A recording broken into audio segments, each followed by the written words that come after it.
All right, man. So welcome back, everybody. My name is QUO Wright. Adrian Peace. And this is the Nice Guys Podcast. Okay. And we got my man right here. Yeah, what we saying, you already know it's your boy Rene. Should I even say the AKs? No, I'm gonna say keep it cozy. I'm gonna say cozy. Cozy Campos, you know what I'm saying? What's going on, y'all?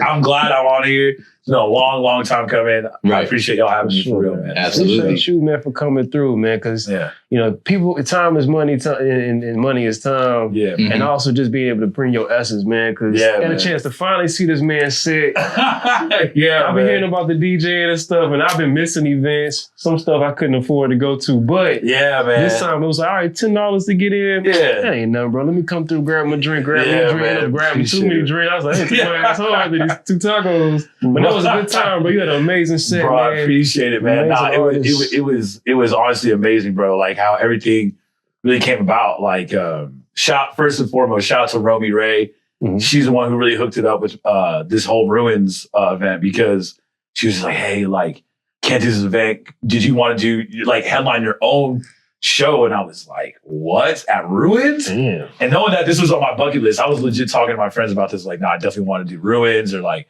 do like a bigger venue and like kind of have like my respects, you know what I'm saying? Do cosigns. And I remember she hit me up, and we were originally supposed to do it in February. Oh, really? And then we only had a week to prepare, and I was like, I got the whole lineup already. They're like, yeah, let's do it. Thought you crazy. And then I thought to myself, like, no, let's give it some more time. You know what I mean? So we were like, now let's push it to April, give us more time for marketing and stuff. And shout out to my homegirl, Anaya, my twin. Shout out to Anaya, always putting the battery on my back. Shout out to you, girl. Shout out to Fee. It was his birthday, actually. It was his birthday. Okay. So that's why we say happy birthday to my boy Fee. Shout out to my boy Fee, man. He'll be on here too. Yeah, he'll be on here, man. Shout out to my boy Fee. Fee, and then we had Collie, legendary. I don't even have to say much about it. You already know about Collie. Collie's a fucking goat. Shouts out. Yeah, and then we had my boy EJ, who was a Latin artist. You know what I mean? He killed that too. Okay. Yo, it was so crazy. He had blue shade on. That's what I'm saying. My boy EJ, man, I don't know how he hasn't blown up in Latin music already, because he makes his own beats and everything. Really? So like he made all that stuff himself? He mixes in all his shit by himself, bro. EJ is crazy, bro. Yeah. No, I'm talking about like when you listen to the production of this man's shit, I'm like, damn. And then Spaceman, you know, he's another person who helps, produces stuff. But the whole team, man, shout out to my brothers at Up to Something Media, man. You know what I'm saying? Hosted. Those are my guys, my brothers to the death. Always up to something, you know. Also check us out, shameless plug. Check them out, man. But you know what I'm saying? And it was but the energy last night was electric, bro. I'm still coming off of it. I'm like waking, like I was just telling them off camera, like, man, we just had an after party until 6 a.m. Crazy. Mom, I'm sorry for watching this. It was like 6 till 6 a.m. I was like, man, I am beat, but I have energy, because I'm like, bro, last night was crazy. I want to keep going. Like, I got to go on a bender now, low key. You know, I got to keep going. The crash going to be crazy. Yeah, man, I even appreciate you coming out too, man. I appreciate you having me, bro. I would love to be on stage next time. I was on the stage, but I was but it wasn't R&B, it wasn't no crooning, but I was like, this shit lit. Like, y'all just had the energy, man. Kylie came up with the kind of perform, came with the confidence with it. You know what I'm saying? And then my boy Fee just went on. He went crazy. Had me freestyle. I don't even freestyle. And that's why I loved, everybody's set was so different. Like you said, Fee, like he went in the crowd, he jumped out of the crowd, and he was just like, all right, how you gonna come in? And he legit handed the mic to everybody. It was like, and everybody was freestyling, like they were on beat for real. Like it was like, I didn't came down shit. Motherfuckers was spitting. And I was just like, bro, what is this? Like, this is amazing that he hops back on stage. People asking for an encore off of the first set, bro. Man. That's crazy. And I was like, man, y'all trying to run this shit back? Y'all trying to run this shit back? Let's run this shit back. Ran it back, bro. It went just as crazy the second time. Yeah. And then Collie with the dancing as well. Like, she's a performer, bro. Like, her dancing. Shout out to Jay as well, the backup dancer. Jay, you're incredible. Just know that everybody was just so calculated. Then you brought EJ. EJ had the whole intro, the Latin music. People were like, who's this guy? What is he gonna do? What, you know, all this other stuff. And he just surprised everybody in that room, bro. And I saw the whole crowd moving and dancing, dog, like to his music. And that's what I love to see, like, my people flourish, bro. You know what I'm saying? Like, seeing that people getting their flowers and be like, yo, this is dope. Like, Dallas has a community, bro. And I feel like I'm tired of hearing I'm sorry for cursing. I'm tired of motherfuckers, like, you know what I'm saying? Saying like, oh, we're for the community, we're for this, but they never pull up, they never show up. They never show love to even sharing a post, liking a post, commenting, even putting you on, man. You know what I'm saying? So I really appreciate everybody who came out and showed love. And we like, you know, we're the hidden gems in this shit. You know, honestly, like, it's like, yo, you didn't know about EJ, but yo, his shit can sound like it could be on the radio. Everybody who performed last night can sound like it could be on the radio, dog. Like, and everybody's like, I'm tired of hearing the same old thing. And support your local artists. Exactly. That's what I'm saying. Us, you know that, like, just like y'all sells a singer, rapper, bro. AP, you already know. You already know what I feel about you. You know what I'm saying? Appreciate it. Lyrically, top 5 in Dallas. I ain't gonna lie to you. The man, you know, hasn't dropped a project, which he should. You know what I'm saying? But lyrically amazing. Your voice too, man. Incredible. I appreciate it, man. Incredible. I'm still working on a lot of stuff. I do artwork as well, so you know. Yeah, I know. I've been seeing it. If you need some digital stuff, like I'm trying to get into that arena. I'm trying to do a lot of things with limited resources. I'm actually going to this event. It's supposed to be about a grant funding for artists and different people. If you want to come, I guess you can come. Okay. Come out. It's today. After this, I'm going to go straight there. I got my stuff in the car. So I want to pull up, y'all. It's at Creators Don't Die. Oh, yeah, my boy Mecca runs that shit. Yeah, man. I'm doing a mural in his space. I'm doing a Dragon Ball Z mural. Shit. So y'all want to come through? Just come. I guess you can come through. I've been kind of out of the loop. My bad, Mecca. I've been out of the loop, bro. I ain't been at a mural in almost 3 weeks. That sounds really bad, but I just been in a real weird ass space, and I'm just like, bro, what's up, man? So be like that. Well, I'm glad you came out and enjoyed yourself, man. Getting you out of that zone. They got me out of my space, brother. I mean, I'm working from home, and I deal with a lot of older people, and they done seen life, and all the energy be coming on me, and I'll be like, it's hard because I'm like in a rock and a hard space because I work in sales. I can't really take a lot of days off. Right. But I be needing. I feel like a damn therapist sometimes. Like, bro, lady. And I feel bad because sometimes like I don't really care about this right now. Lady. I was like, yo, I'm trying to go. I know your son just like committed suicide and all that, but it's just like I can't really care as much right now. I feel bad. I feel hard. But the thing is that's well, my dad don't care. That's tough about like jobs like that, man. Like, you know what I mean? Customer service jobs. Like, I'm gonna keep it a bean. Like, I did customer service, and that shit is tough because like all you hear is angry people or people who are going through shit. Like, you mentally have to go through that shit. Like, saying like, oh, well, I done it. Like, you have to like get used to people yelling at you. You gotta get used to people saying like, oh, just like you said, like committing suicide. All that shit really dawns on you. Even people who like just work at the hospitals. Like my mom, she worked at the hospital, and she was like working front desk. Hospital. She get sick and they go to the hospital. Yeah, people go to the hospital. She said, I've seen so much shit in the hospital, like overdoses, all that shit. Yeah. And so it immensely fucks with you. So like a lot of people are like, oh, like you don't have a tough job. Mentally, that shit takes a toll. It's the mental toll. And then I don't work, like if I had the opportunity to like, I guess get out and drive, then maybe it would be a little bit different, but it's so expensive to live now. I'm like, I can't really, I really need to be hired from work from home because I can't afford this gas. Exactly. Yo, gas is at $3.50? Yeah, that's good. That's good. That's good compared to other cities. Like right now. Chicago's $5 a gallon. Like, nigga, I ain't never $5. I love my city. Shout out to Chi-Town. But I ain't going to spend $5 a gallon, nigga. Y'all can't do it, man. I'll be walking. I get that CT, get that venture car. Yo, I'll get an Uber car. You feel? Exactly. I'm trading my car back in. That's what I'm saying. Grab my gun, pistol, get my license. Hey, I'll take my chances on the L. I'm so serious.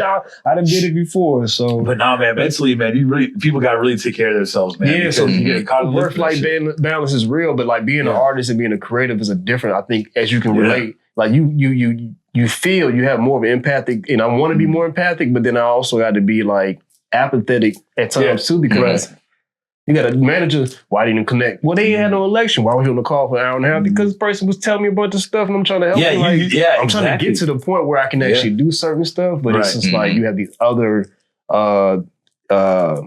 pieces to it that you can't connect with. Like my sales a little different because if they ain't got like an election or something, I can't do nothing. But I just sat the whole 2 hours with you, not just to find out. Exactly. So I'm trying to get you off the phone. Yeah, you're trying to get you off the phone. I feel bad that your son just did this. Right. No offense to the clients that I was supposed to. If you ever see this podcast, I feel bad, but at the same time, I got a manager that's hounding me, jumping in, you know, whatever. And that's what really is, bro. It's a lot of the time it's just like more so like because I know they usually like, oh, you have to be, there's so many other customers, clients on the line. Take 5-10 minutes and that's all you have to be on the phone with. But a lot of the times, bro, it's more, you're pushing 30 plus. Man. If it's a real difficult situation. Yeah, it's a lot longer than I had a 2.5 to not have anything happen. I was so pissed. I was like, lady, what?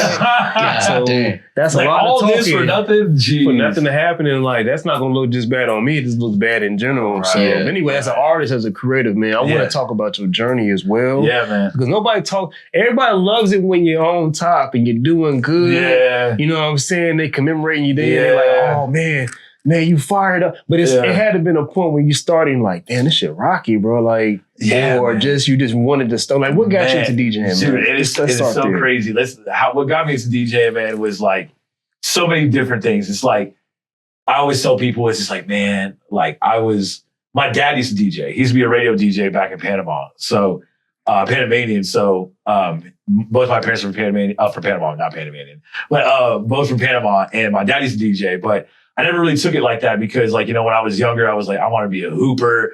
I want to be the whole Troy Bolton shit. I remember taking piano classes. I was making beats, rapping. You know what I mean?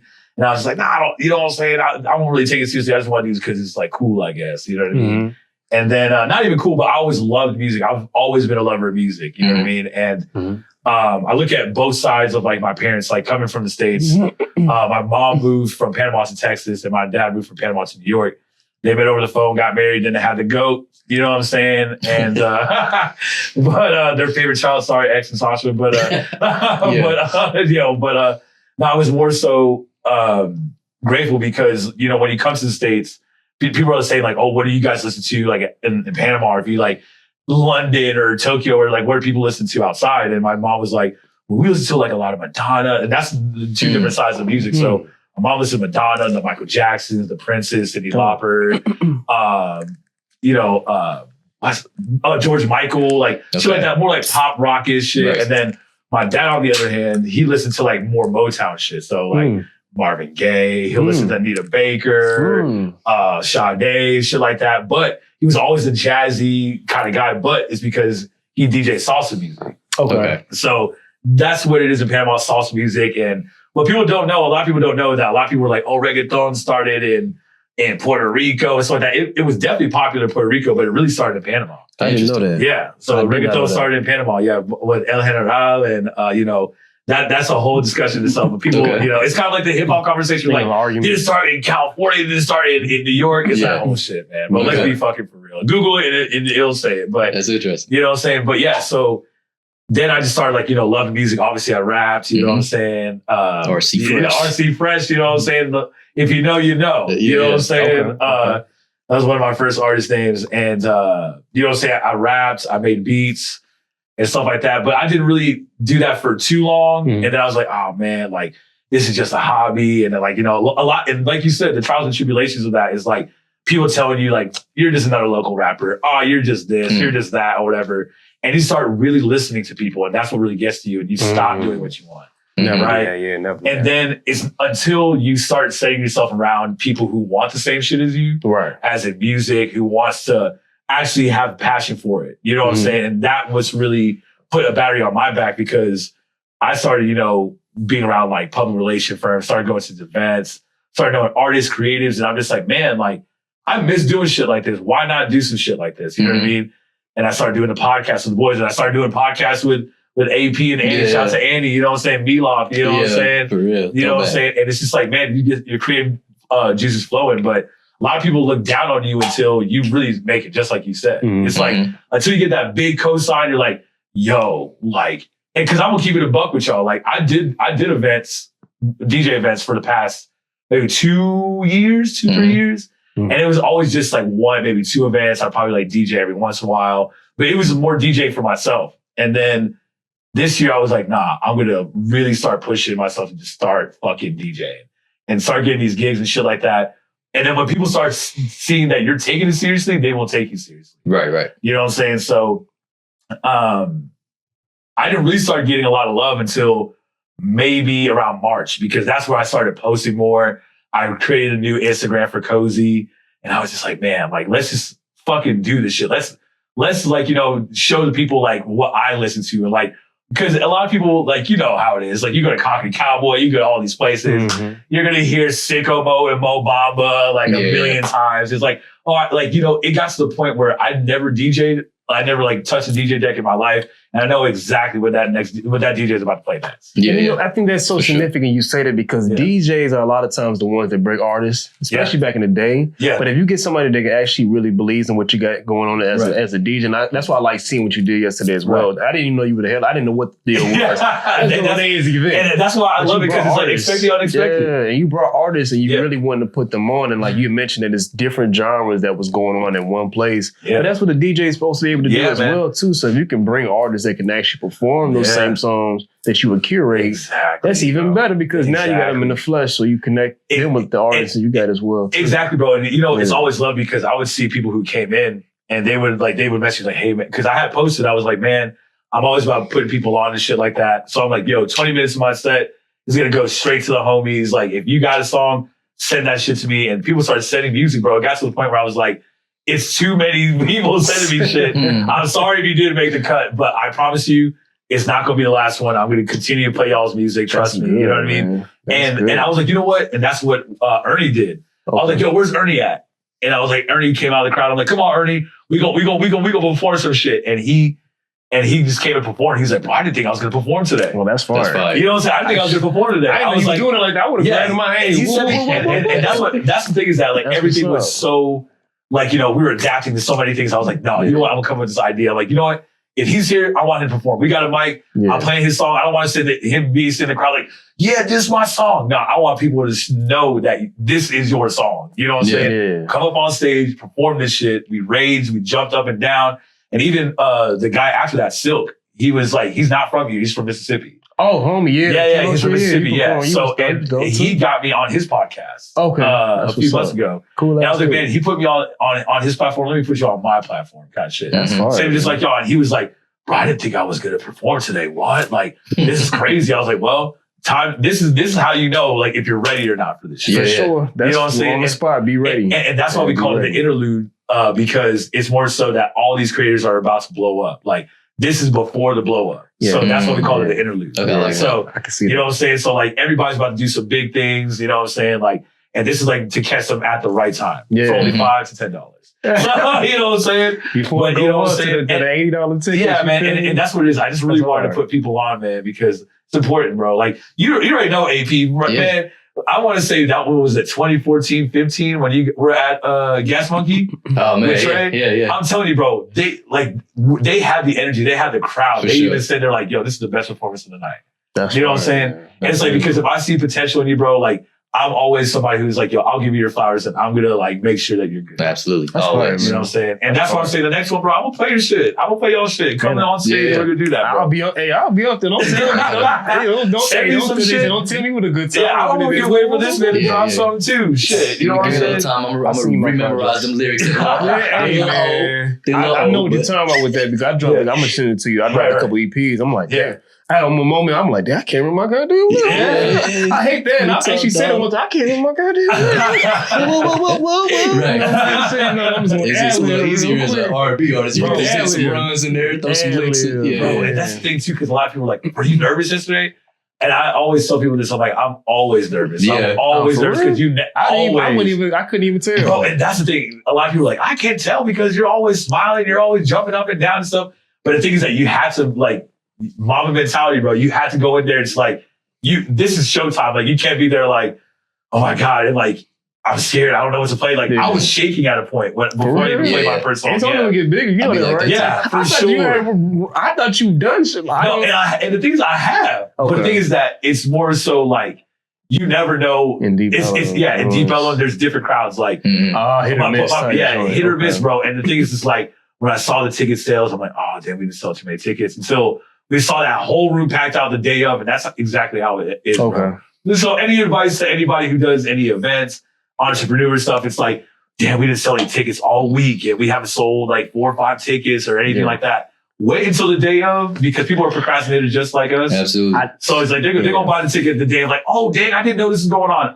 This was going on. Like I've been posted. You know what I mean? No, I feel like come on. So I had a little event. I was like, damn, I was kind of disappointed. But that ain't gonna be the last one. You know what I'm saying? It's just finding with different. We might be able to collab and do something as well. Come on, man. Like if you want to do your art and sing, which I would love to for you to have on there as well. We do First Box Sundays, another shameless plug. Okay. First Box Sundays with Mahal Eating and Up to Something. You know, me and the boys are Up to Something. Yeah. And the good people at Mahal Eating, Zoe and Cassandra. We do this thing for the city, so we do the vendors. Yeah. You know what I'm saying? So if you would like, you know, so I know you got the artists like that, you can vendor your art. You have local vendors. It could be candles, shout out to Soul Stand. We had a tattoo artist. We had 3 performers, you know what I mean? So yeah, y'all definitely come through, man. Yeah, that's fun, man. Let me know. I appreciate it. Yeah, no, for sure. Let me know what's for sure. We can do a whole rebellious thing, you know what I'm saying? Trust me, bro. We can make that a whole thing. No, right? We can make a whole, rebellious set for sure. We can make that happen. Do it. That'd be fire. You know what I'm saying? But yeah, man. Been a part of rebellious too, man. Yeah, man. That's what I'm saying. Big, you know what I'm saying? Big, you, Dez, whoever, bro. Like, you know what I'm saying? Like, bro, it's just like the fact of like bringing people together is so important, bro. It is so important, and knowing that music brings people together because it's like you can think completely different from somebody from a political standpoint or whatever. But damn, bro, like music brings people together. It's so fun. It does, man. Music, I think music is medicine too. Yeah. Because you have a bad day, man, and you play that right joint, right. Because I listen to Jonathan McReynolds whenever I know I still like have my own things to feel when it comes to religion. Right. But there's some musicians that their anointing is just through their music and do those vocals and those vibrations. He's one of them, him and J Moss. Them are two. They know they're high tenors, but them are 2 favorite joints. And like when I hear that, there's a praise on the inside. Like, and that's one of my jams. And then like Cycles by Jonathan McReynolds, because he's from home. He a Kojic, whatever, but he's from back. I actually auditioned for him, but I didn't make it through because they love my voice, but I couldn't harmonize at the time. I didn't know how to do that. I was like, what's that? Gotcha. What's harmony? I didn't know how to do that at all. So I'm still learning stuff as we go, man. But anyway. Enough about that. But now, what I saw last night, man, and the energy I got, I'm like, man, this dude got it, man. You know, I didn't know I would have never thought you was nervous, my boy. Bro, I'm telling you, man, I was nervous, bro. I was nervous because I was like, man, what's the outcome? It's like that. One of my homies came up, he's like, man, you look tense, bro. I'm like, bro, it's already 10:30, and our sound check shit isn't going through. But I was like, the show must go on. I was telling people, I was like, we need to like, adapt and keep going. I feel like everybody worked so well. They knew their role, what to do. And I feel that's so important. Like knowing your role, you know what I'm saying? You got to know your role because it's like egos, all that shit. It's always going to be there. Okay. It's always going to be there. But once you put your pride, ego to the side, you can definitely work as a team. Okay. You know what I'm saying? Sure. That's the thing, man, because it's like, as much as it was like, I'm headlining and stuff like that, but I'm just like, nah. Make this show feel like it's your show. Yeah. And I feel like that's what everybody did yesterday. It was like, this wasn't a coach show. This was a feed show. This was a colleague show. This was an EJ show. A Naya show, because everybody did their own thing in the right way. And that's why I think we executed it so well. It came out good. I mean, I wouldn't have known motherfuckers was dancing. I remember because I had my shades on the whole time. And I think that's what a lot of people don't think. They're like, no, this man's faded. He got his shades on. Sure. But at the same time, I just don't want to like make eye contact with people. I feel like that's what it is. And it's just like, I put my shades on. I'm like, people don't know if I'm looking like awkward or like when pictures are happening. Like, cause that's what I've noticed, because I'll be like, people will be like taking pictures of me during DJ sets and like my eyes are doing this or like my mouth is open and I'm just like, damn, I look like a fucking mouth breather and shit. I'm like, oh man. Like, I laugh because I think about that too when I got my shit. It's like you can't see how I'm looking because I'm looking in my mind and you be thinking I'm thinking about you. I'm like, no, like thinking about this, so you have no idea. Right. So, and people will be like, this guy's too cool for school. You know what I'm saying? He's over here wearing shades inside. Who does this guy think he is? Bro, that's the truth. Like, so anybody asking like, why are you wearing shades? I was wearing shades for the interview right now. I ain't gonna lie to you. And I was just like, I ain't gonna lie. It's been times I've been so high. I was like, bro, I gotta wear shades. My eyes is too. I'll be looking at some of the. I'm like, I'm looking high. My eyes is red. And the thing is, I'm like, put some shades on. Bro, and the thing is so crazy because my eyes are already so low. I'm over here just like smiling and stuff like that. Like, yo, is he? I was like, nah, man, I'm just chilling. Man, like, you know what I mean? But bro, yeah, man, I was just like nervous and I was just like, but I was like, nah. if people want to take me seriously, I gotta act like I'm a fucking performer. And what people don't understand is like the way I study, I really study DJing is like, I learned from other DJs and stuff like that. Yeah. But I truly learn about energy and crowd interaction when I go to concerts, when I watch live performances, because you always got to think about like look at like Travis Scott, right? You look at all these people, you're like, how do they engage with the crowd? What song hits and what gets the most pop when that song drops? And I feel like that's what I did yesterday. I was like, I go to bars, I'm like, okay, girls dancing this song, guys be like singing this shit or whatever. It's like, all right, this is the type of songs we need.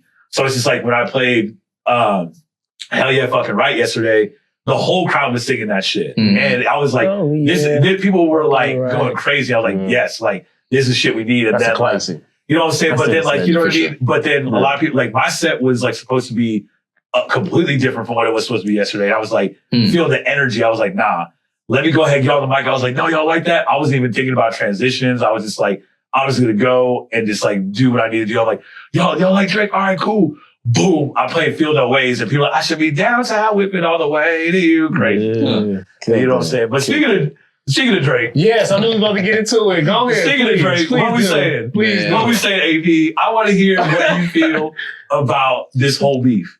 Go ahead, man. Listen. I want to hear it. Because you know we have these rap debates all the time. We do. You know what I'm saying? So I want to hear what you got to say. Man, Drake is cool. Drake is cool. Oh my God. Cool. You know what's so crazy? I think that not J. Cole, but Kendrick did such a good job because he was like, let me just poke the bear and see how mad this light-skinned man gets. Right? And he did. He was like, bro, I didn't name drop you. I just mentioned your song. And it, like, just like Drake's song, The Shoe Fits. And Drake was like, oh, first person shoot. I wish I came with 3 switches. Because I'm not gonna lie, Kendrick was rapping. He was rapping. You know what I'm saying? It gets me excited because I was in a place where I wasn't even listening. I don't really listen to hip hop. I listen to R&B. I listen to jazz. I listen to classical music more than I listen to hip hop. This got me excited for hip hop again. Yeah, 100%. So I'm happy about it from that standpoint. But from another standpoint, I'm just rubbing my forehead because I'm just like, bro, like some of the things that people are saying in comments is just ridiculous. I was listening because I think I don't even think like they really believe some of this stuff. So they saying, did you hear about the new theory that just came out about the DJ Who Kid shit? No, I just saw it this morning. You talking about how he did that as a strategic move because DJ Who Kid was 50 Cent's DJ at one point on No, they said it's because they said that DJ Who Kid's son is Kendrick's son. And Kendrick, that's not even Kendrick's real. Kendrick's son is not the biological father. Bro? Cut it and that's why the beginning of the diss was DJ Who Kid, the tag with DJ Who Kid. Wow. Supposedly that's what the theory is. And I was just like, that is insane. And that's a fan theory. They be stretching, but you know what's so crazy? It's like, yo, you got The Weeknd. I was waiting for Pusha to be on the deluxe. I'm not gonna lie to you. I was like, if Pusha's on the deluxe, it's over for you, Drake. Like, The Weeknd is against Drake. I ain't know that either. Yeah, The Weeknd and Drake got a little beef. ASAP Rocky and also so, but this is why I gotta tell people this, right?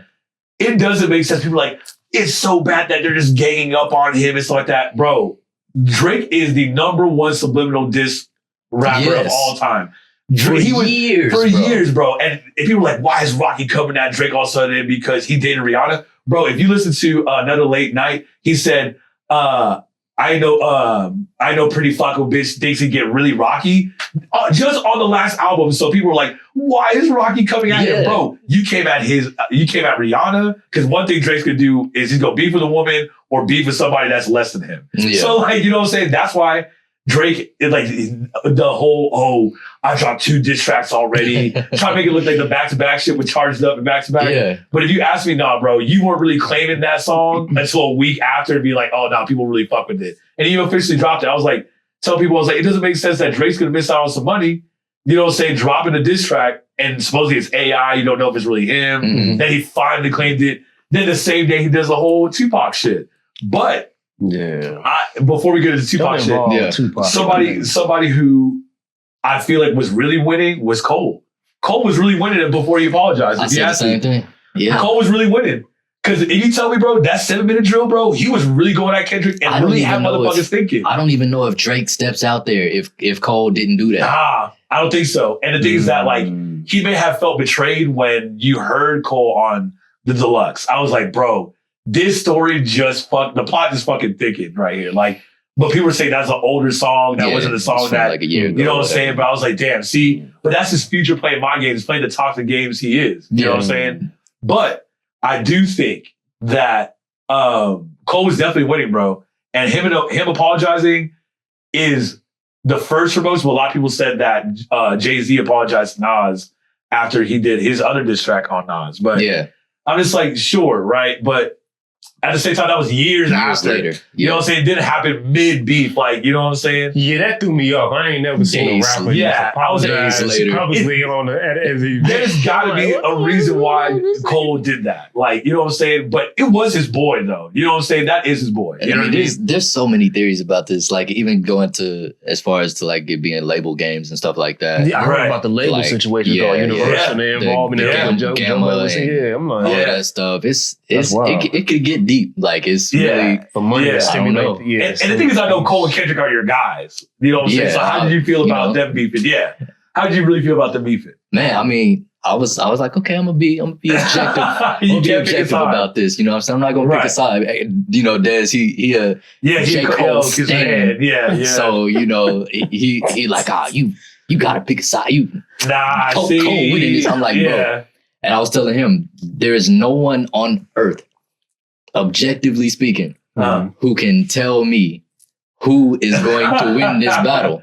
Right. Like, because both of them are just as lyrically skilled. Amazing. And that's objectively speaking from us. This is what we had a conversation about before. And I was like, I don't know, AP, because I feel a lot of times Kendrick takes jabs, but I think his vocabulary, the way that he deals with things artistically, he has to be creative. I don't think as an MC is really exhibited. The last time I seen Kendrick really go that hard was just Rigor Mortis. I was like, for me, and then also like he had the other song, Cushion Corinthians. He had some other tracks that I like that he did. Like, I feel like from a lyrical standpoint, they go in a battle. I haven't seen them really done that yet. I've just seen them like take jabs and verses. And you want to be real with you is that I think Cole is definitely more lyrical than Kendrick. If you ask me, if we're really talking about it, like, I got a list of Cole. I got a list of this guy now. Let me tell you something. Y'all really beef. I love Cole, but this is about to set a lot of fucking. I know, Dez, you might be pissed off about this, but I'm sorry, buddy. I gotta be real. He's scared of hoes. Yo, what Kanye did, knowing that Kanye stepped in and he said, yo, you listen to J. Cole, he said your pussy dry. Why you even do that? I was like, this is rubbish. And you know Kanye's my guy, so I think Kanye is hilarious. Like, and that's what we're here for, Kanye. I love he did that because he knew how to jump on something. He's all about marketing as well, too. He's the dark-skinned Drake. He just bro. Come on. But it's like, that whole, bro. I'm like, that's trash. Are you serious right now? And knowing the fact that Mike Delete Larry could have easily been, is easily J. Cole's best project since 2014, if you ask me. Yeah. Because I gotta hear it. Hands down. I gotta hear it. Because KOD was good. Forest Hills was no skips on Forest Hills. You know what I'm saying? But you had Board Center, stuff like that. But this is my hot take. This is what's gonna get Dez's panties in the wad. But I'm definitely gonna let you know right now is that I don't think J. Cole has more classic albums than Tyler, the Creator. Oh, hey, no. I've been listening to Tyler lately, and Tyler, let me tell you something. A lot of people are talking about this big three shit. I love Our Future. Like, I just love them as a group. I've never listened to, like, Tyler, Creator. But let me tell you something, listen to him. That man is cold. Let me tell you something, bro. When you really talk about artistry, when you talk about rebranding, you know what I'm saying? There's not one rapper out there who rebranded as well as Tyler did. Because everybody thought he was this punk ass kid, trolling. He blazing demonic shit. I love right. But now he's with the Flower Boy. You hate Lotus Squad? I hated all of that shit. I hated all of it. I loved it. That shit was hilarious. I always loved Tyler. I love cheese. I love cheese. I love cheese. But that's the thing is that skin. Hey, bro, that's the thing. Yeah, go ahead. I'm sorry. And that's the thing, bro. It's just like you think about Tyler's like discography. You think about Goblin, Wolf, Cherry Bomb, Flower Boy, Igor, and then Call Me If You Get Lost. Like Igor, you cannot sit there and tell me that his discography is matching up with Cole's. Now, Cole is more radio friendly, right? Compared to Tyler, right? Yeah, for sure. But it's just like, I feel like Tyler's taking that Kanye approach. It's like, yo, I already had a couple of hits that people know about. I'm not radio friendly. I don't give a fuck, but I'm gonna be a legend in my own right. You know what I'm saying? His following is just crazy. Yeah, and I really don't need to have. And I think what Cole was doing is knowing the fact that Cole was like, man, like everybody's talking about Kendrick and Drake, but what about me? And I feel like that's what really started getting him to do features and shit like that. And Cole's been killing every feature he's been on with. I always say Betty, his future game absolutely. Phenomenal. It's crazy. And I feel like he's just like 21 Savage. 21 Savage has great projects, but he's always better on features. The same way I feel about Rick Ross. The same way I feel about... You see me, J. Cole's better on features than his own... As of now. As of right now. But my Delete Later really opened my eyes. Okay. I gotta listen to this project because Cole's feature game has always been like what's kept me like to listen to him sometimes. But it's just like, man, his feature game is... And that's why you always gotta think it's like, bro, like when you hear like, oh, here goes a J. Cole song, but it's like, you listen to it featuring J. Cole, it's like, yo, I know he's about to start spitting. Like, you already know what's going to come out of it. But, that's I my look little forward thing. to it. When I hear he got a feature on something, like, especially with an R&B joint, like, he's known for the killing the feature with R&B joint. On 7 Minute Drill, he had motherfuckers really thinking about, damn, To Pimp a Butterfly was low-key kind of me. Never, though. Not for me. I'm going to be honest, and I know you're about to come for me. Not for me, though. Not for me. Look, I'm telling you right now, I have to agree with you. I have to agree with Cole. But there was so many layers to... I mean, okay, now initially, in terms of just as being a listen, like to just be like, oh, yeah, I'm about to get excited about it. Right, Kendrick's album was more for intellectual that likes to actually dig deep, to get all the deeper excerpts and actually... Because, I mean, hip-hop is really about language and communication. Yeah. I took a philosophy hip-hop culture class in college. And NOMO is the most powerful thing you could possibly have in any culture. So for us to be able to have that communication, to be able to actually have that influence, and be able to have, that's what Pimp a Butterfly was for me. That's why I like the fact that he ended the project with Tupac talking about talking and stuff like that. And I think that's why it's just like, when I listen to Pimp a Butterfly, I'm like, this is an album that you like really have to be in the mood to sit down and listen to. Like, I think it's more of a movie. It is a movie. It's a movie. I ain't gonna listen to Pimp a Butterfly just bumping it. It's like, yo, I'm not gonna listen to this on my way back home. And like, even after the club. You know what I'm saying? It's like, but they have some makers like All Right, you have Kid Kunta and like I like Black of the Berry. That's my These favorite. Walls, Black of the Berry. That's my favorite. Great songs on there. Don't get me wrong. But when you look at Kendrick's other albums, you look at even Mr. Morale and Big Steppers. A lot of people slept on that album, but that album started growing on me over the years. But To Pimp a Butterfly changed hip hop. You think so? That. Like you saw such a greater influx of people using jazz samples in hip hop after that. And that was not happening before. Very true.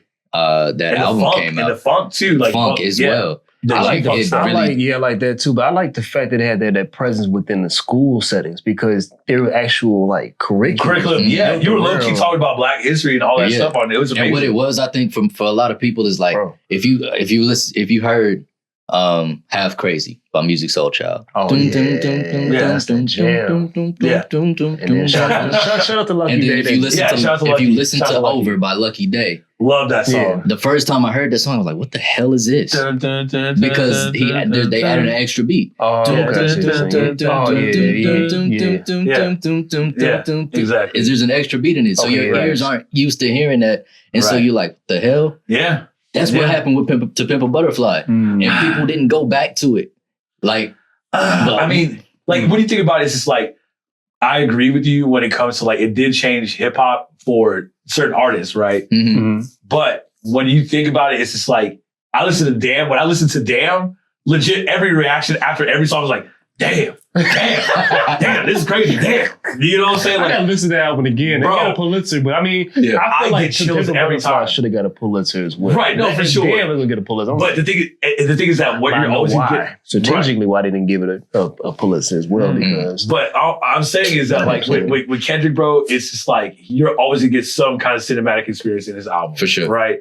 I always said like Kendrick low-key fumbled the bag by not like doing a Good Kid, Mad City movie because that movie would have been a hood classic. Like, there was a movie that's gonna come out for that? No, it should. Oh yeah, it wasn't like a movie. That's why that's my favorite. That's what I'm saying. And when I listen to cinematic, always.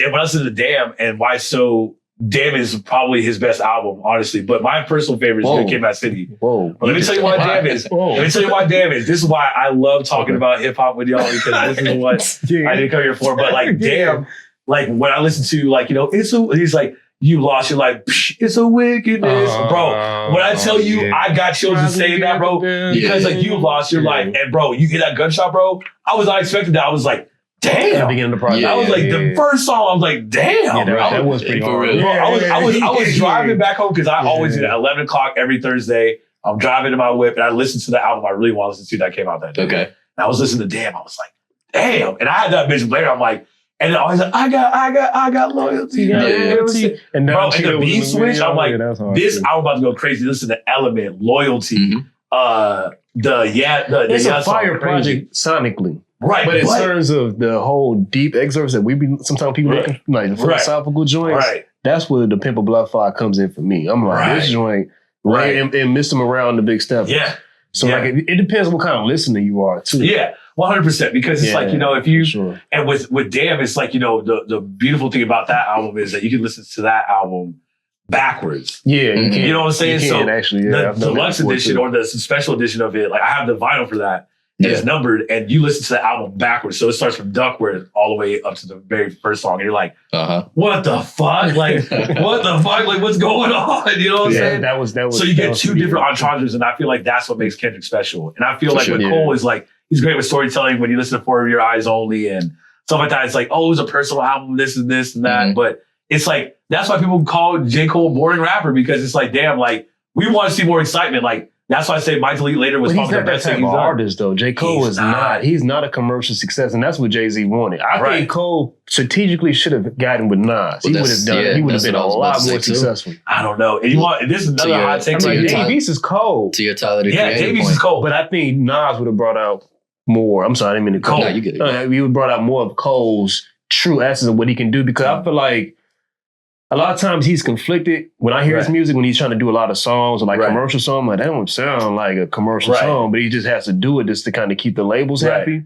But when he goes to do a feature, it's like he's more free to just be they can let off. I think with Cole, like throughout his entire career up until what was it, the off season? Off season. Yeah. I didn't really like the album that much. You didn't like the I thought it was fire. I thought it was all right. I think up until that point, though, you can hear Cole really struggling with like his identity in every album a little bit. And I think it is partially because of that, like the Jay-Z thing and just being and knowing that you're in that big three conversation, that amount of pressure when you're trying to please everybody. You know what I'm saying? Like, I feel like Cole has kind of struggled with that more than other artists. And I don't know, I kind of... Yeah, and that's why I'm like, when it just, that, like, when people, it comes to the big three, it's like a popularity contest, right? So I remember when Cole first did his first arena shit, that was for Your Eyes Only, when he did American Airlines. I'm like, he's doing American Airlines? That's crazy. Good for Cole. You know what I'm saying? I see all these... Came across a picture of us at KOD. Yeah. No, that KOD show is amazing, bro. I love that KOD show. And knowing the fact that, like, I listen to, like, all these artists that, like, go to these concerts, like, bro, like, this is what makes people special. But I don't know, man. I think the big three conversation needs to be, talked about again, because Tyler definitely needs to be in that conversation. If you really want to talk about influence, put Future in there as well. If you really want to talk about it. Or Travis Scott. If you're talking about the new generation, I guess you really got to talk about it. How does Lil Wayne get exempt from this whole thing? Because I think it's more so that that's why if you put Kanye, 100%. If you listen to Wayne's verses right now, that Big Dog feature that he had with Benny, that boy was spitting like it was 2007. I was like, bro, Wayne has been killing his features, and I cannot wait for the new album to drop. I know he did the College Grove with 2 Chainz, but when he does the Carter, I'm ready for that shit, Wayne. I'm ready. Because the Carter that dropped sounded dated. Yeah, because Birdman kept holding the album to the side, so it was like the beats weren't really kicking. I mean, I ain't gonna lie, I still listen to older 2000 music. That's why my music sound influenced the way that it does. Right. But I mean, with Lil Wayne, to me, he's like the Johnny Depp to hip hop to me. I know it sounds kind of weird. Okay. But it's just like for Johnny Depp, I feel like Johnny Depp has so many different layers. He's so eccentric. And I feel like Lil Wayne does the same thing. I think he will never be boxed into one little space. I feel like Lil Wayne can just go on any record if he really wants to. Right. And because of his gift, he'll just go crazy. Because he doesn't write, I know he doesn't write stuff. You can tell he doesn't write stuff. No, hell no, you can tell. He got a teleprompter. 100%. Whole concert.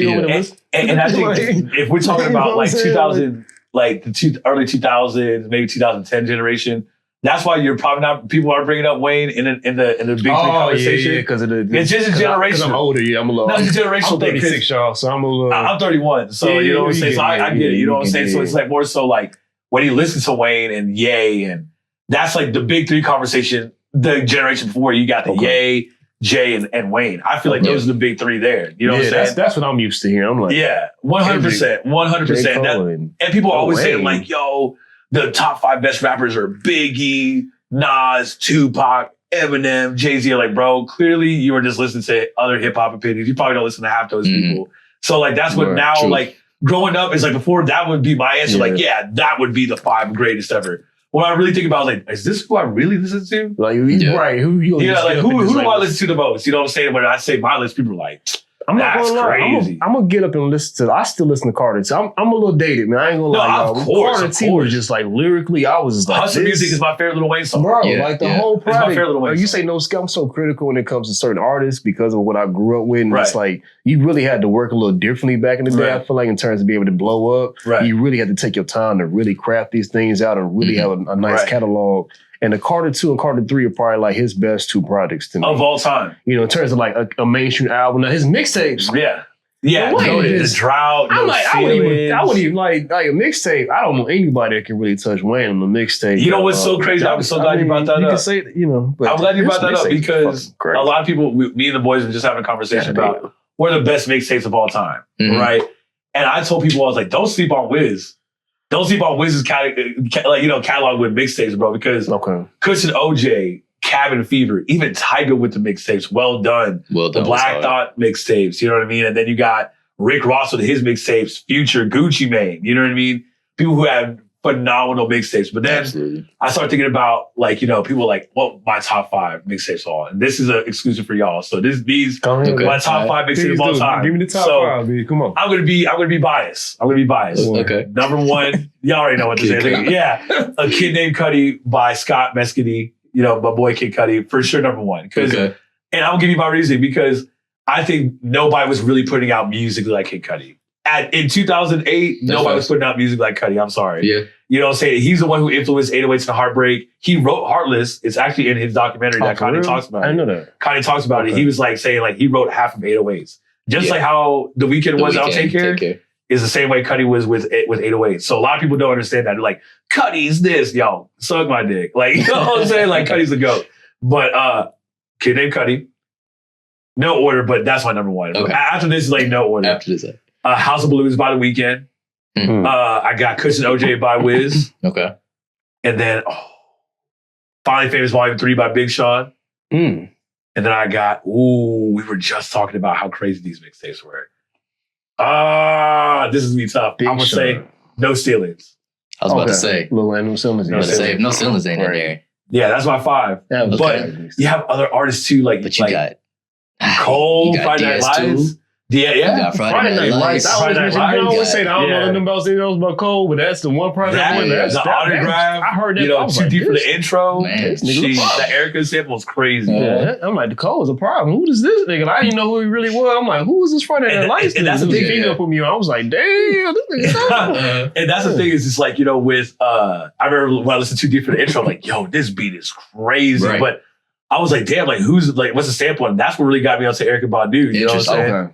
Shots fired that somebody else put you onto Eric. Yeah, and that's the thing. That's why I love music, bro, because it's like you listen to connection, samples, especially nowadays with it. Because it was harder to find music back in the day. 100%. If you got in the lane, it was kind of like you just kind of stayed there because of the expenses. You didn't have the money to to keep buying CDs and shit. Yeah, I got a whole trunk full of fucking CD. I don't know what to do with these CDs. I probably got a CD player or something. I got a bunch of. Keep them, man. Keep them. Gotta keep them. But in the crib right now, I'm just like, damn, I got all Maxwell, Jada Kids. I'm like, goddamn, all these got tags. All these CDs, and I can't use them anyway. And Chris Brown joint Royalty, that was one of my favorite projects. Yeah, how do you feel about the Chris Brown? Yeah, hey.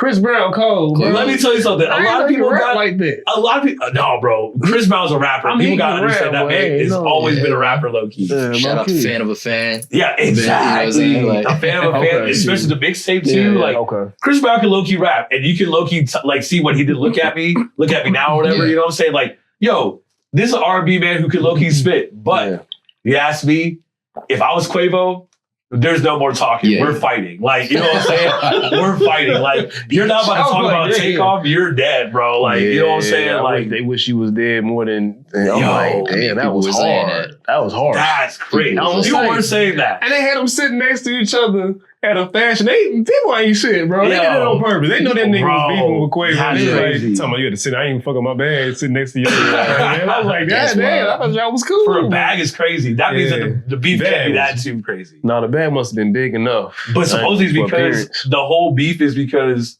from what I hear, sorry, Chris Brown, if you hear this, but like if it was the whole Karuchi shit, like Karuchi was with Quavo. He need to let that, him and female, like, I think because he built her up in a way to be what she is, and his, made her famous, how they say as rappers, I think he feels a certain way with his ego, because she would not be a household name unless Chris Brown was involved in that. Yeah. And the only other, like, celebrity situation he had was Rihanna, and everybody takes him down for that situation. Yeah, no, 100% to this day. But you also got to think about it, too, with Chris Brown is like, he did the same thing with Rihanna. Like, when Drake started getting with Rihanna, they had their whole little beef, and then all of a sudden they had one of the biggest songs, the No Guidance song, you know what I'm saying? But it's just like, bro, it's a plethora of booty. So I'm like, bro, what you on? Like, it's because they know this is grade A. This is top tier. Like, they're like, yo, you fumbled a bag with Rihanna. Like, shout out to my boy Flacco, man. I was like, damn. Hey, they ain't gonna, he only made like 70 million. I'm not trying to compare they network. I don't know how much they really make. Bro, but she got $1 million.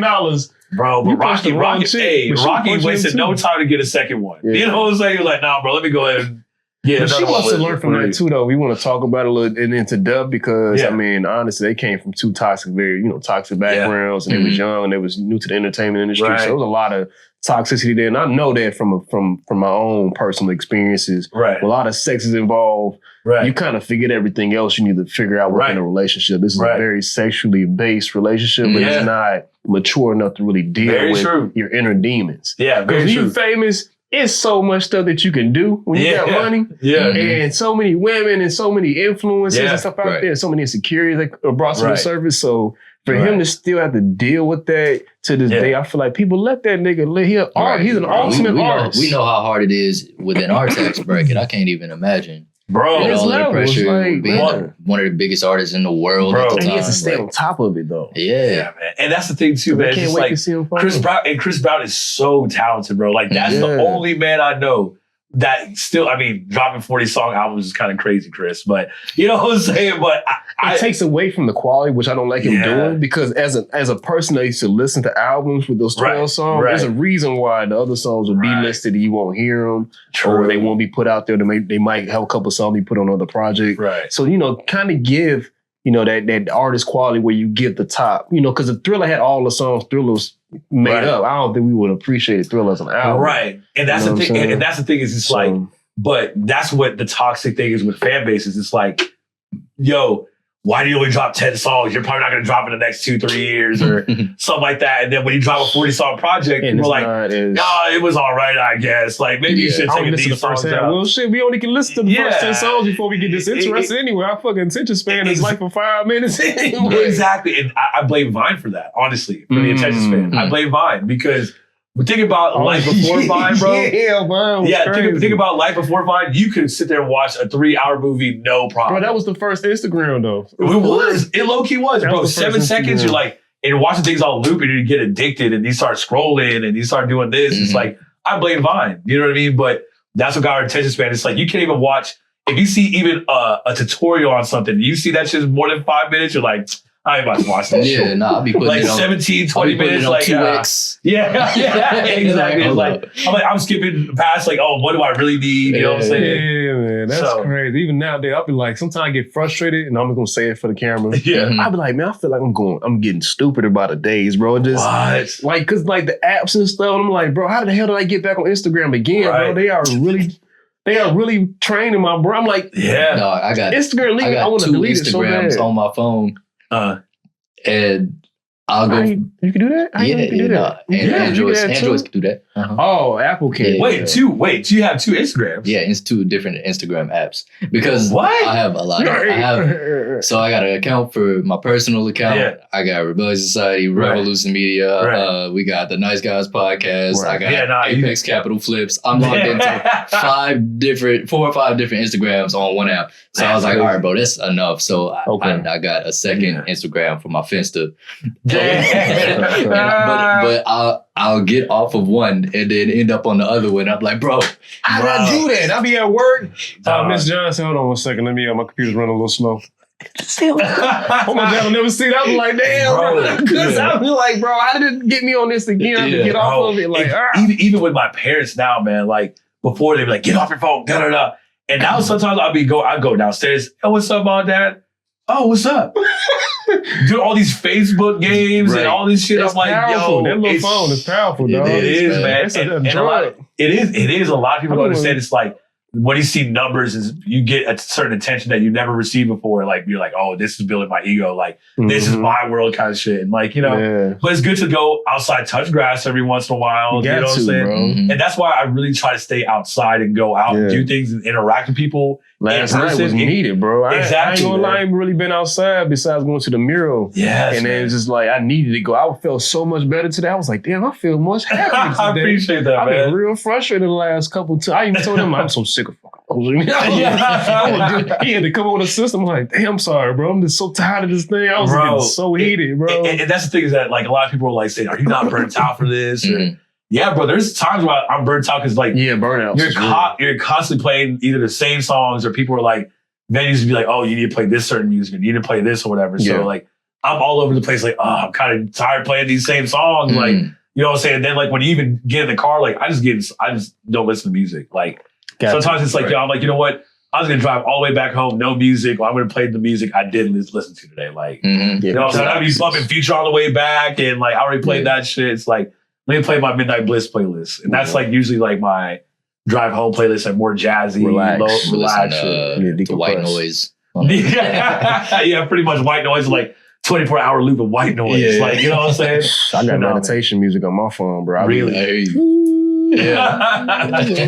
You little vibrations. Yeah, exactly. Exactly. Like, damn, the calm app and shit. No. And it's crazy, man, because I'm just like, man, like, I'm just like blessed to be in the position I'm in and like continue to hustle and like try to do what I want. You know what I'm saying? I think it's just like going back to like, you know, like the struggles of like being a creative and stuff. It's like, a lot of people don't understand. It's like what people say really gets to them. As much as people are like, I don't care what people say about me. No, that shit gets to you because it's the same thing. It's like, you know, when you're watching boxing, right? And somebody just gets with a clean right hook and they start smiling like, yeah, I'll eat that shit. Come on, let's go. No, you felt that shit. You just don't want to make it look like it didn't hurt. Tomorrow, exactly. Like, yo, he was a good boxer. And then next thing you know, you lost the fight. But it's just like, that's what it is. It's like, no, you're going to get hurt. You're going to be feeling these ways, but at the same time, you got to overcome that shit. Like, Ryan Haney. Right? Y'all watch the fight?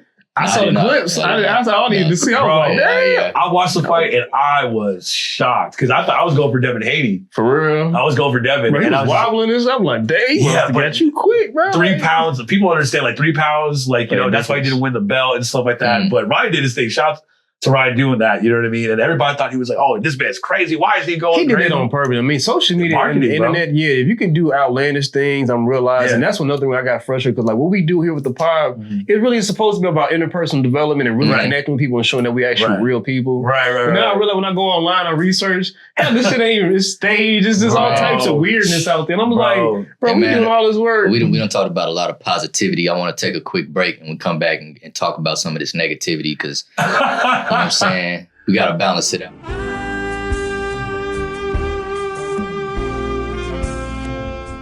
I also think that Drake likes to pick on people that he knows is not as big as him. Yeah. So that's why he tried to come at Pusha, but little does he know that man is way more lyrical than what you think he is. Wizard, bro. Like, that motherfucker's a disrespectful. Like, no, he don't care. He did research. He has niggas pillow talking and stuff, talking about it. What's his name? His producer. 40? Yeah, he was had people giving information about 40. Bro, because I saw that podcast, bro. I saw the podcast he came on Joe Budden. He said he had more in the chamber. Bro, so I'm glad he stopped. Because about to get real do you believe that though? And that's the thing is, it's like when people like talk about that era of Drake, when Drake was like, I had something for him. Trust me. I don't think Drake ever had it. To be honest with you. No, I mean, I'm gonna Pusha T had more in his chamber. No, for sure. But when it came to Drake saying, like, when he came on the shop on LeBron, he was like, Jay Prince stop them things. Yeah, he was like, nah. I was like, I will be real with you. Nobody's gonna stop me doing shit. Like, you know what I'm saying? If people come to me talking about my friend, my mom, my dad, my kid, you're pretty much saying all this shit, but Mike, I'm gonna call you later. But bro. Because I'm not saying Drake was already in the midst of falling off, but his peak he's already plateaued, I feel. It's just, to me, it's getting played out with him trying to like really jump on everybody else's. That's what's keeping him relevant. And I feel like if he just had his own lane that he created, then I would respect him more as an artist. Like Jay-Z don't jump on everybody else. Jay-Z does. I disagree though, because Jay's like my top 5 of all time. He's in my eyes. You think he jumps on everybody's wave? Not everybody's wave. But I'm saying that he's definitely up to trends. Like when he did Blueprint 2, like he wasn't doing like all these like soul beats until like Blueprint 1, and then you had Blueprint 2 having like completely different. But he does it in a way where it's like it's still it's his style. Yeah, like, it's him. And with Drake, I feel like he's like giddy. I got another hot Drake. I got another person. I can just he's a culture vulture because it's like one day Drake is Jamaican, and then he's British, and then you know what I'm saying. Then he's Canadian, and everything. But tried everything. But that's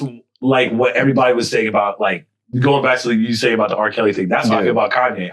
Everybody knows I'm a Kanye fan. Right. Mm-hmm. But it was very hard the last couple of years to be a Kanye fan. Okay. Because it's stuff you've been saying. Yeah, bro. Do you know how many people, like, I want to hear people for years, bro. I'm talking about since graduation, even family members from Panama, bro, who barely know English. They were like, what's up with your boy? What's going on with Kanye? Kanye was crazy. How you think I feel? Kanye would look crazy. No, we all like Kanye, bro. It's like Kanye's he's a very specific case. He is, bro. It's just like specific. And I was like, look, I'm still gonna be listening to his music. That's tough. You know what I'm saying?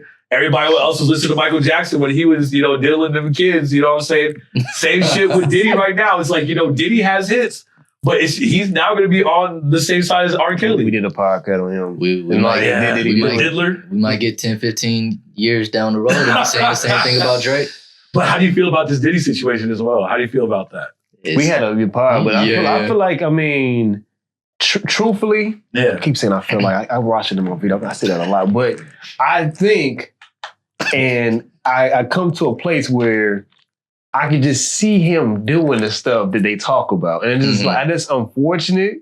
The freak offs? The freak offs. Like, it's just, and when you get around certain, not even on a high level like that, just some people that I've been around, just like when I did the Red Room event and stuff, like, you hear about, you be like, this shit. Bro, it's crazy. On a normal scale, these are just regular people making like 6 figures right now. Right. This nigga's a billionaire. What do you think a billionaire is going to do? They're just like, yo, I don't give a shit about what you're saying or what you're doing. I'm going to be a piece of shit if I want to. He truffle blood on people's booties and shit. He doing all types of wildness out there. You put it in the promo you want to, but he didn't do it. And the thing is, I used to be a Ciroc boy, right? I used to be Ciroc Obama, bro. And then once I heard that boy blew up Kid Cudi's car, you were raps for me, buddy. I'm sorry, Diddy. That's wild, bro. He blew up Kid Cudi's car because he started dating Cassie. Is crazy. That's wild, bro. That's a line of control and manipulation that I didn't even know about, but then you listen and you start researching about the case and stuff like that. Right. And then you look at him as a person and things he's done in the industry and how he's controlled and manipulated people, and everybody around him has not always ended up in a very positive light beside his kids. Mm-hmm. Right. I just kind of feel like it kind of just adds up. Like, okay, Diddy, we know you're a scumbag. Exactly. It ain't gonna take too much. And then just seeing that interview with Noriega, and him telling me, I want you to see you scripting and scrambling, Daddy. I'm like, what you talk like? To address another man in this manner, I just felt like, bro, that is beyond me. Like, this is he's like coming out and saying it while he's drunk. Because when he's drunk, that's when he's in this. Yeah, and that's the thing, bro. Is that like when you think about Diddy, I'm like, damn, man, like, he's really doing all this shit, and he makes himself look so guilty by running away. Like, he didn't know that he flew out knowing that shit was about to happen to him. Yeah, left his kids at the crib. They over there getting arrested. And they're the one getting arrested. And he's over here camera and videotaped like, oh, I'm still good. I'm blah, blah, blah. Bro, you know it was happening. Something was going on. It was growing. I mean, if he said you need to give me the receipts to get 30 mil. Right. And then she got 30 mil the next day. Right. To hush up. Yeah. Do you know there's evidence? Because he's never given anybody anything back. Like, or I feel like, I don't know, maybe y'all can write in the comments, send me a link. I ain't heard anything about Diddy ever like giving real retribution to anybody that he's done anything bogus. This is the first. Even Biggie's family has been still looking out for some money. Right. And he didn't even invite some of his family members to some of these events. I'm like, That's God, crazy. dog, Biggie was the reason why you even got on like the way. Yeah, bro, and that's why I always think I'm like, man, like that's deep. Why is it that with like the whole Diddy situation is like, I pray that other artists aren't like this, and that's what scares me about like Drake. Like you said, the more money you have is like when you do the more weird shit that you know what I'm saying. Yeah. And Drake makes a lot of money. You know what I'm saying?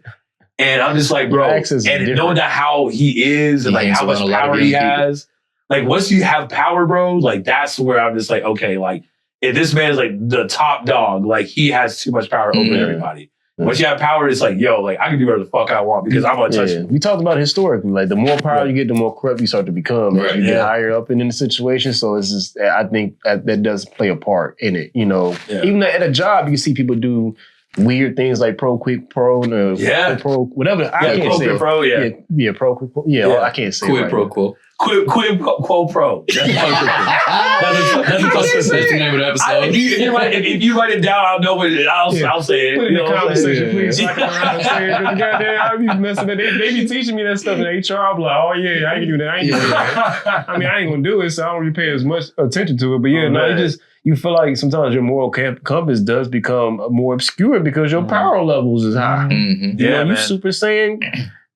Red, blue. Yeah, right. You in that mall. You got power. Women gonna do whatever. Do weird shit. You be like, people do weird shit. You be like, damn. And that's why it's like, when people say like, oh, look at Diddy, but what about Jay-Z? The day I get news that Jay-Z does some shit, because people looked at him already crazy. Back in the day, a lot of people forget about this. But he left certain people. Beyonce, Foxy Brown, all these people. People like, yo, like, why is he doing with these younger girls that are half his age? Like 15, 20 years younger. Something like that. And then the same shit with Aaliyah. You know what I'm saying? People are saying the same shit about R. Kelly, but people are saying the same shit about Hov. Yeah, because Foxy Brown was young too. She was like 16. And Hov is a GOAT, bro. And that's why I would hate. But the statutes are different in New York though, too. Like you can be legally seen as an adult, I think at either ages 16 or 17 years of age. You're 17 or something like that. But I don't even want to get that close. You know what I'm saying? That's like weird. Bro, it's like, bro, think about like, I'm 31 and that's like, oh, since they're 18, they're legal. I'm going to go for that. Like, no, bro, like, they're not even fully developed as an adult. Right. Right. What kind of conversation? I can't take you out to drink. You can't pay a bill. You don't know how to do any of this shit. Like, but the thing, that's where the grooming happens and all these sick fucks start doing that shit. It's like, bro, like,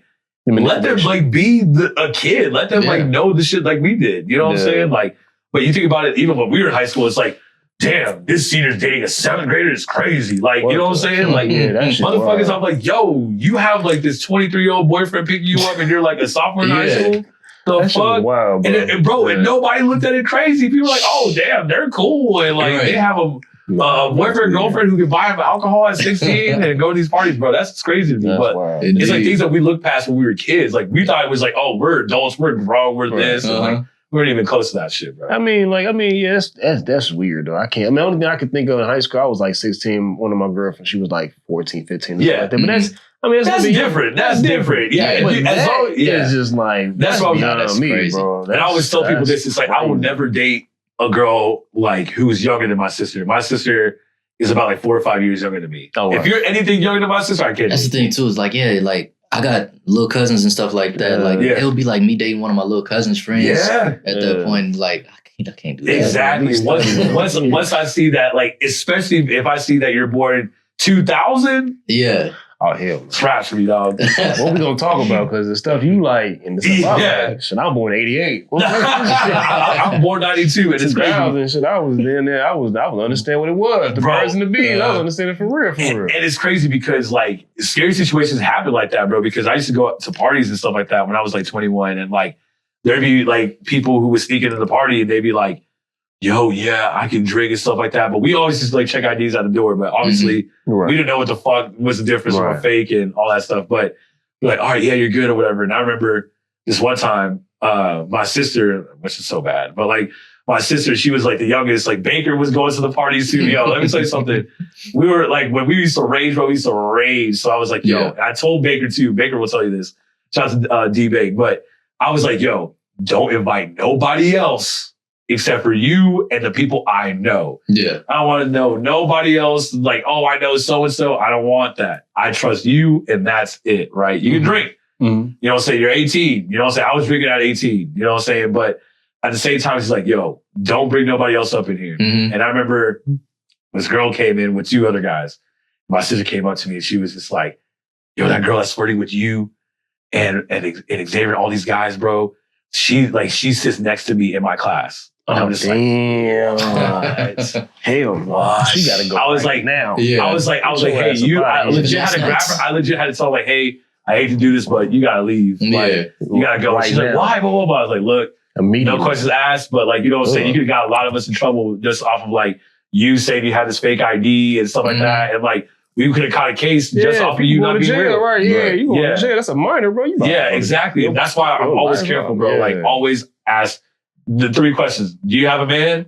How old are you? And are you into me? Yeah. That's real. You know what I'm saying? Because it's like... Trust the process. Yeah, man. Because it's like, bro, could you imagine like, yo, I'm chopping up with this girl and she's going to be like, yeah, I'm 19. I'm like, what? Right. Nah. You know what I'm saying? Never. You know what I'm saying? Well, I can't even... My sisters are 30 years and got kids. And I'm like, I can't look at it. Like, it's hard for me to look beyond 28. I'm like, nah, bro, I'm straight. Nah, bro. And that's the thing, man. It's just like, that's why, like, you know, it's hard to date. You know what I mean? In the scene, it's just like, you know what I mean? It's like, yo, like, oh, like, but yeah, I hang out with older people all the time. Like, yo, that's crazy. But like me, I like, that's why I don't really be shooting my shot. Like I would, you know what I'm saying? Cause it's like, yo, I feel that. I just gonna be to myself. And once I start to get to know you and stuff like that, cool. But like, I'm not with that young shit, bro. Like, get that young shit away from me. Like, I just want more of a bag. I'm gonna be honest with you. Like, I mean, as I got into my mid, I realized a lot of stuff that I should have been like really focusing on at 25 versus 35. I should have been more focused on that. And I was focused on relationships and stuff like that. Yeah, true. Now I'm just like, man, that bag is so critical because, like, shoot, as a man, I think as long as you solidify that you know where you're at, and that's what just bothers me about the people that are so successful. I'm like, bro, you got all this money, all this power.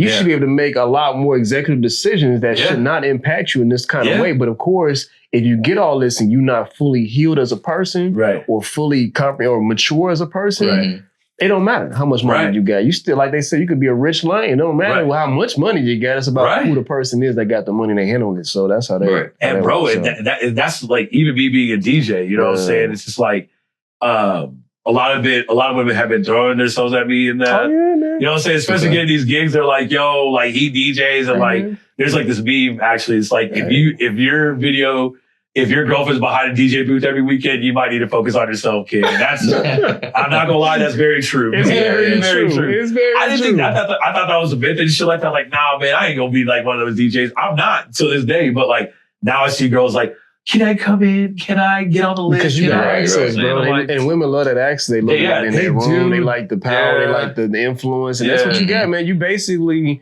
are setting the stage. And women are attracted. That's called hypergamy, excuse me. So you got it, bro. Yeah, no, man. That's how it works, man. Yeah, no. And it's crazy because I always think about how difficult, like, you know what I'm saying? Like, it's hard to be a creative and dating in a creative scene because the scene is so small, bro. You gotta understand, like, anywhere you go, you're like, yo, how do you know so-and-so? Oh, well, blah, blah, blah, blah. You know what I mean? And then to do with the characters, like, our artists are characters.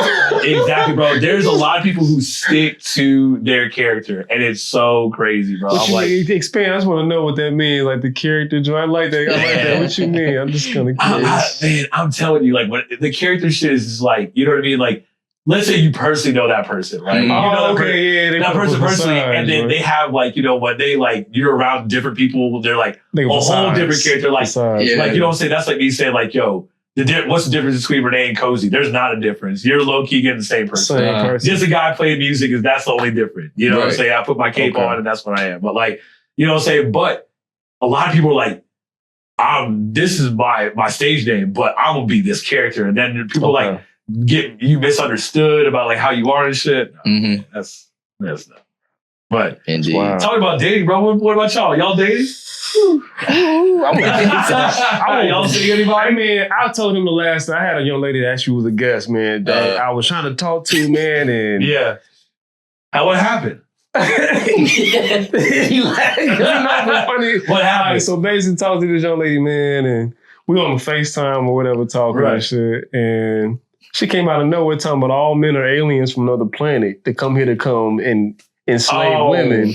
And then we shouldn't, and she was the archetype too. We shouldn't be leaders of the household. We're not built for that. And that and the third. And I'm thinking maybe she just having some whatever. And then she went on a pod and I watched the pod feed live. And she said the same shit and some other stuff. I was like, this chick is crazy. Damn. So that kind of just fell out, man. But I kind of knew something was a little strange. But you love it. I was trying to get the cheek, man. You know? Yeah. I was trying to get the cheek. And I kind of ignored some things. A lot of times you ignore the. It had been a year and a half, y'all. Y'all can judge me. It had been a year and a half since I had some cheeks, man. I was damn. So you've been in the drought. I'm in a drought. You know what I'm saying? Damn. So I was just like, fuck it. She's cool. We vibe, whatever. But then there was some other red flags that I ignored. So at this point, I'm extremely astringent about my process. Now the profile, I'm extremely profiling. Like, that's something I'm just like, I see a chick like she look bad. I'm like, bro, you probably crazy. Like, old girl, cause you too fun. Like, it's something ain't wrong. Why you single? It's like I try to give people the benefit of the doubt and and like. People can change since I don't feel like I'm in any way this other people probably disagree, but I don't feel like I'm in any way the same person that I was in high school. Okay. Yeah. I would say that. You definitely changed. Yeah.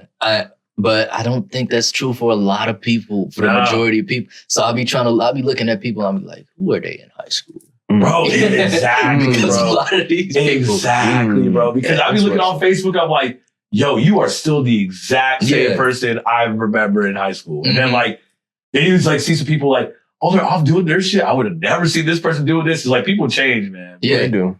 I don't know. I mean, I feel like I've had some growth. You know, I wasn't as, out there and I was a lot more introverted, kind of kept to myself. Right. I can have my days when I'm like that as well, even still. But, I think you just got to be able to grow, man. But if you haven't grown from high school, that's a problem. Especially that's a problem, man. When you got bills and responsibilities and you still don't know how to change as a person. Like, I mean, not saying that change is always necessary because sometimes you can just be growing into something, but if you look at change as a negative, how I'm trying to say it is like certain changes needed or necessary, and other things you could keep the same. You know, and that's what it is. Like, and when you talk about relationships, it's like when I tell women this all the time, and it breaks all the time, but I always tell them like, yo, I don't want to change you. I want to grow with you because it's so much different to say like, yo, you need to stop doing this. You need to start doing this. If I start telling you what to do with your life and shit, instead of being like, yo, like I see this happen. How can we grow out of this and fix this? I like that. You know what I'm saying? I like that. I don't want to change you because like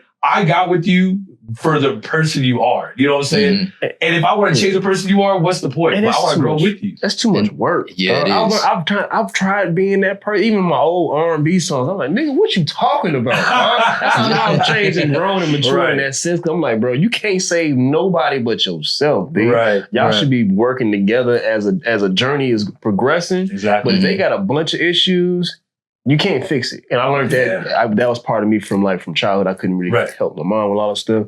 Even sit it down like, I'm gonna leave that alone. Because we on the internet, I ain't trying to put my money out there. I still see, I'm like, man, how the fuck? Okay. Man. Yeah. So now that I see that, and I sometimes attract that same, so I'm still trying to fix me, whatever that is, that still attracts me. It's so easy to have pretty privilege these days too. That's so a lot of these, mature, what I was getting at too with the high school thing is like, they don't have to mature or grow really because they got pretty privilege, and that's in a lot of cases manufactured these days. But you know what I'm saying? Like, I feel that. So a lot of y'all be it was I remember this girl, I won't say no names, but she used to ask the dumbest questions in the world in class. And, they say there's no such thing as a stupid question. But this was stupid. That's a stupid statement. What was the question? What was the question? With what day? You give us an example. I don't even know, man. It was just like stuff that made you just be like, what? What did you say? Like, you know what I'm saying? Are you trolling us right now? But what I'm getting at is a lot of y'all was that girl. Yeah. You know what I'm saying? A lot. But I mean, you know what I'm saying? It's just or like that person. You know right. But it's more so, it's just like, bro, just don't change the person, grow with that person. Because it's like, if somebody sat there and told you to do the same thing, you're just being a hypocrite at that point. Like, I don't like when people tell me what to do, but you're telling somebody what to do, you're a hypocrite, bro. Like, we fall victim to the marketing. Of like, which is true in a lot of cases, but we fall victim to the marketing of what these women are showing us, or like that the toxic ones are the best. You know what I'm saying? They got the best. So I can't confirm or deny. I'm not gonna lie to you. Like, I'm not saying the toxic is the best. It's not the best, but it gets you entertained and teases you a little bit. Sometimes they the ones that be doing the most free. You be like, whoa, okay, and that's how they get you. You gotta separate us. I told her I had to break over the girl on Skype. I'm like, I can't do this anymore. Brand loyalty. My life. Brand loyalty. Brand loyalty. I don't know, man. This is more so like with me, I'm not speaking in code, but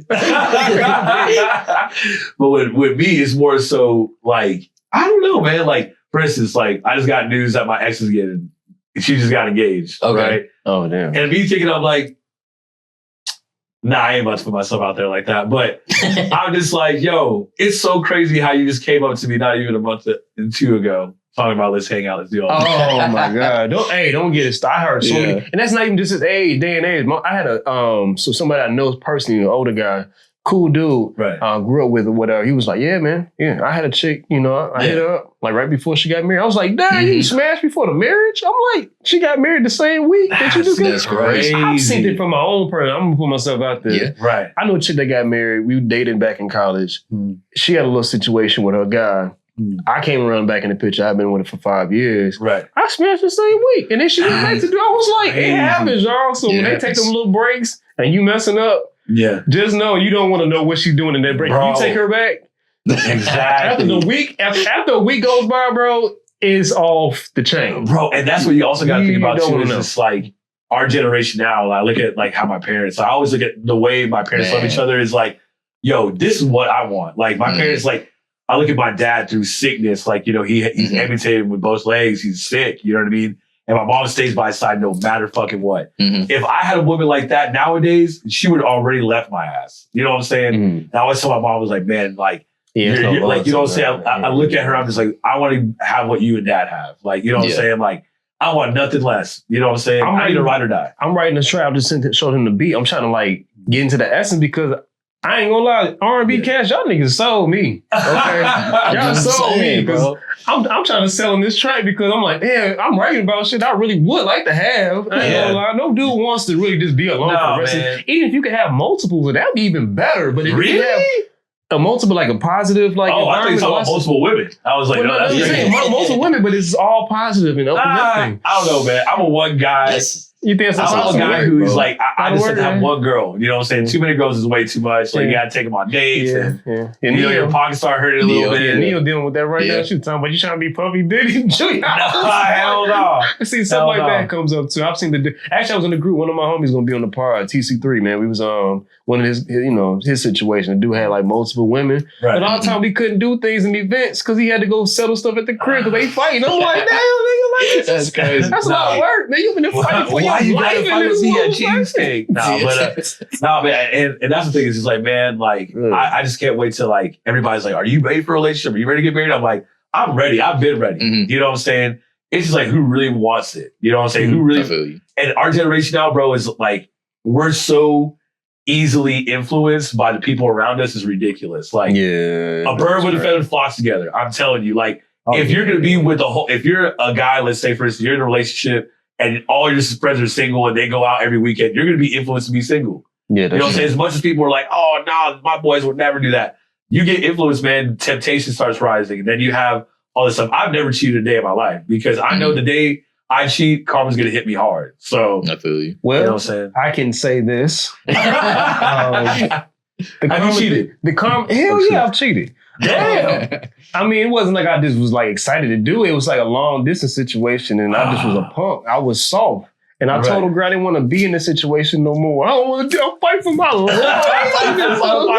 My life. That's crazy. But anyway, you know what I'm saying? Crazy. Anyway, so, and I was like, whatever. So I tried it and then I ended up messing around and stuff. And she did too. And it hit me harder than it did hit her because it was like, I don't know what it was, but I just didn't expect all that, man. So that karma thing is a real thing, dog. Dude, for real, man. And that's why I'm just really trying to be level-headed, trying to be like focused, trying to find my wifey. You can have kids, little Rene's, little cozies running around. You know what I'm saying? Yeah, that's good, man. Don't cheat, bro. Yeah, man. I just don't have it in me, man. I'm just like, yo, if I cheat, and plus I'm a terrible liar. Like, you know what I'm saying? I'm just like, people can know that. Like, people can catch you like, yo, You really did that shit. God damn it. And it wasn't like, okay, so if you want to, I didn't have, I know I'm trying to defend my case. I didn't have sex with nobody, but the cheating was just like going on dates. Cause I was wrong. See, but that's still cheating. Bad. Yeah. That's still cheating because of the emotional side too. I had a point I was telling him, I had a chick, I was like letting her listen to my project and stuff. We'd sip on Ciroc, listen, I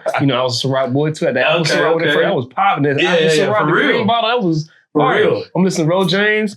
And all of a sudden, she's like, I just won't just jump in the back seat. I was like, yo, I can't do this. Take you home, man. She lived in a big ass family, had money back in Illinois. I'm like, big ass. I almost felt like I was in the wrong neighborhood, but she came out bad little chick, man. She was telling me crazy, wild stories. And that's the thing, and that's when people are like, you gotta go home. But then women are gonna be like, yo, man ain't shit. But I was like, you were low key a piece of the puzzle to what's going on right now. Women do it just as much as we do. They just don't want to take the accountability for what goes on. Let's just leave it at that because yo, the comment section with like the Nice Guy podcast were getting canceled. Y'all getting canceled. Whatever, that's cool. We didn't say some wild stuff. My boy Khalil, he didn't say some wild stuff. Right. All I'm saying is that from the conversations I've had from people that I've had a stepfather to my uncle to even my dad. My dad and told me stories because he pretty boy, genuine looking at, and they had the same shit you got. I wish I had some of that grade. My shit ain't soft like that. He got that same stuff. Hey, why I ain't get that? But he had plenty of women around me as a kid, and he told me some stories, and I'm like, wow. But yeah, I'll never kiss a chick in the face because you never know. Because he did some grimy stuff. I'm like, bro. So it's just, to me, it's like it plays on both parts. It's all about the person you're dealing with. Yeah, exactly, man. Like you're not gonna find love in the club. You're not about to find love and them bust down bobbleheads. That's what I call them, bobbleheads. Because the thing is that a lot of people are like, oh, I go to the club to have fun and dance. No, you don't. You go out there to get some. Let's be fucking for real. Like once you go to the bars, you start listening to that music and. I know, bro, because I see it. Like when I DJ, I've seen some people get caught up. Like, you know what I'm saying? They put that and I'm just like, yo, like I see, like that's why I was like, for instance, when I played like Sexy Red and shit like that. Oh yeah. I knew there's some couples in the crowd. And I'm like, yo, I know there's some women twerking over here, so like I hope that you don't get in trouble by looking at all this shit happening right now. You know what I'm saying? And it's just like, man, like I mean, well, first, have you ever cheated? No, I haven't. Yeah, I've never cheated? No. Have you thought about cheating? Have you thought about it? Yeah. Really? Was it a temptation? It was a temptation. There was some temptation. I mean, yeah, I was in a situation where the relationship was going bad already, right? And there was another opportunity presenting itself. Right. And I was thinking about. Really, what I was thinking about was ending it with Shorty and going with Shorty. But in my mind, it's kind of already like, you know what I'm saying? Because it's like one foot out, 1 foot in type. Yeah, that's as far as I've really taken it. You know what I'm saying? I don't know, man. It's just like more so. It's like I'm just like here till the wheels fall off kind of shit. And like, and the thing is that like a lot of people like big up my ex, not the last one, but the one before that. They're like, you're around beautiful women all the time. All these models, you're doing these modeling gigs. And, all this stuff, like how did she allow you to do this? Because I'll like dress models like right in front of her, like do all this stuff. And I was like, but I'm just doing my job. I'm not doing it like, yo, you know what I mean? A lot of people look at it like, but you do all this in front of your girl. So I'm like, yo, I'm just doing my job. Right. And I know that my girl knows that I'm just doing my job. And I come back to her by the end of the day and I show her how much I love and appreciate her. That's all that matters, bro. Like, you know what I'm saying? But if you give the shit attention that's not, you know what I'm saying? Like trying to fill a void and all that shit. Yeah, that's just I will say that same girl cheated on me. So damn, bro, that's you thought about it, but you beat it to it. Like that's the thing. Like I felt salty when a girl I found out she was on her own. You know what I'm saying? Like that long distance situation. I'm not gonna get to too much detail, but when I found out that because like she came back and was telling me certain shit. I'm like, hold on 1 second, man. This is not making sense. Wait a minute. You was cheating too the whole time. You just was quiet about it. You know what I'm saying? And that's what it is, bro. They don't want to hold accountability. That's right. And I created that space. I'm not gonna act like she didn't. She was the villain because I take accountability. I number one should have just ended it like it was supposed to. Right. And then when we were in the situation long distance, I wasn't answering on her calls. So any dude that was coming on to her, bro, he was probably clapping cheeks all the time. Because I'm not answering the phone and I'm doing my thing. You feel me? Like she hit me up. Yeah, I'm barely answering. I'm not FaceTiming. So I think that's where a lot of men go wrong. Is like just not ending something that is already over. Because, you know, for whatever reason, scared to be alone. You you gonna miss having somebody that's there to do what you want to do when you get it. You know what I'm saying? Like, I like being alone. Fuck this shit. I was last night, bro. It was like about 3 chicks. I could have been like, oh, I can get this bitch easy. But it's like yo, they heard me freestyle. You know what I'm saying? What even that? It was just like I just knew they was looking. They was doing little stuff. You know, women do little weird things. You know, you just notice the pattern. How do y'all know that a woman's interested in you? Like, how do y'all know? They walk around you like 4-5 times. Do little things like I mean, if you got this much, I'm in the middle of a crowd. There's a bunch of it's a bunch of space, but you still find ways to walk around and look at me. I'm like, something of interest is. I don't know. I see stuff like that, and I still convince myself. Nah. Exactly. Me too. I was out the other week, and a girl was like, she kept looking at me, and like, I was like, okay, is she okay? You know what I'm saying? I waited a little bit, and then she literally like opened her entire body up to me, was standing with her feet facing me and stuff like that, just looking around. Oh, that means I need to go eat. That's what that means. I'm not even bro. Nah, bro, it is so crazy, bro, because I'm just like, damn, how am I sitting here? Like, you know what I'm saying? Like, I think when a girl's like into you, it's just like more so like when they really try to carry a conversation, right? That works too. Yeah. And something that I appreciated about this one girl I saw last night, I was like, low-key want to shoot my shot. And I was just like, nah, because she knows how to be alone. And like, knowing she came to the after party after and knowing that like she didn't know anybody there. She didn't know nobody, right? Yeah. And know the fact that she loved the energy and she wanted to continue and she came to the after party. I was like, man, you know what? I'm not going to sit there and try to shoot my shot at you. Like, I want to be like your boyfriend and shit like that. I was like, I really want to get to know you. I want to see like what this is really about kind of shit. Because it's like, how do you by yourself? You don't know nobody. You're a woman coming to a house full of like debauchery. You know what I'm saying? And like, you could be like, yo, I don't feel safe here. This is not a safe environment. I'm not saying it's not a safe environment because it really was. It was really a safe environment. Everybody's having a vibe, good time. But it's like knowing that, like, how can you trust that? You know I know what you're saying, because if she do that with you, she's bound to do that with a lot of other folk as well too. You know what I'm saying? The vibe is always good.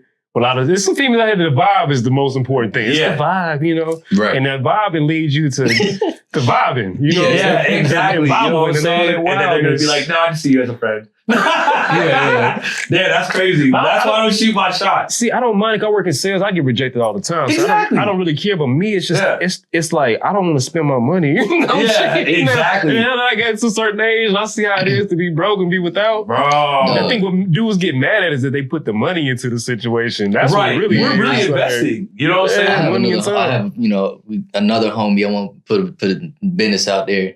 Right. He's an R&B singer as well. And I'll be watching him, bro, because he be doing his R&B thing, you know what I'm saying? Like we be watching TV and stuff like that, and he on the phone the entire time. I'm just like caked up on the phone? Caked up or texting? Like both sometimes. Right. You know what I'm saying? I'm just like, bro, I can't do that no more. I can't do it. Like I used to be that sucker, man. I used to be that dude. My ex used to knew how to manipulate me in a way where I would get mad. And then I'll be with my homies kicking it. Now I'm in the phone in the bathroom, hollering him for like 2 hours. If you don't stop doing all this, what you do?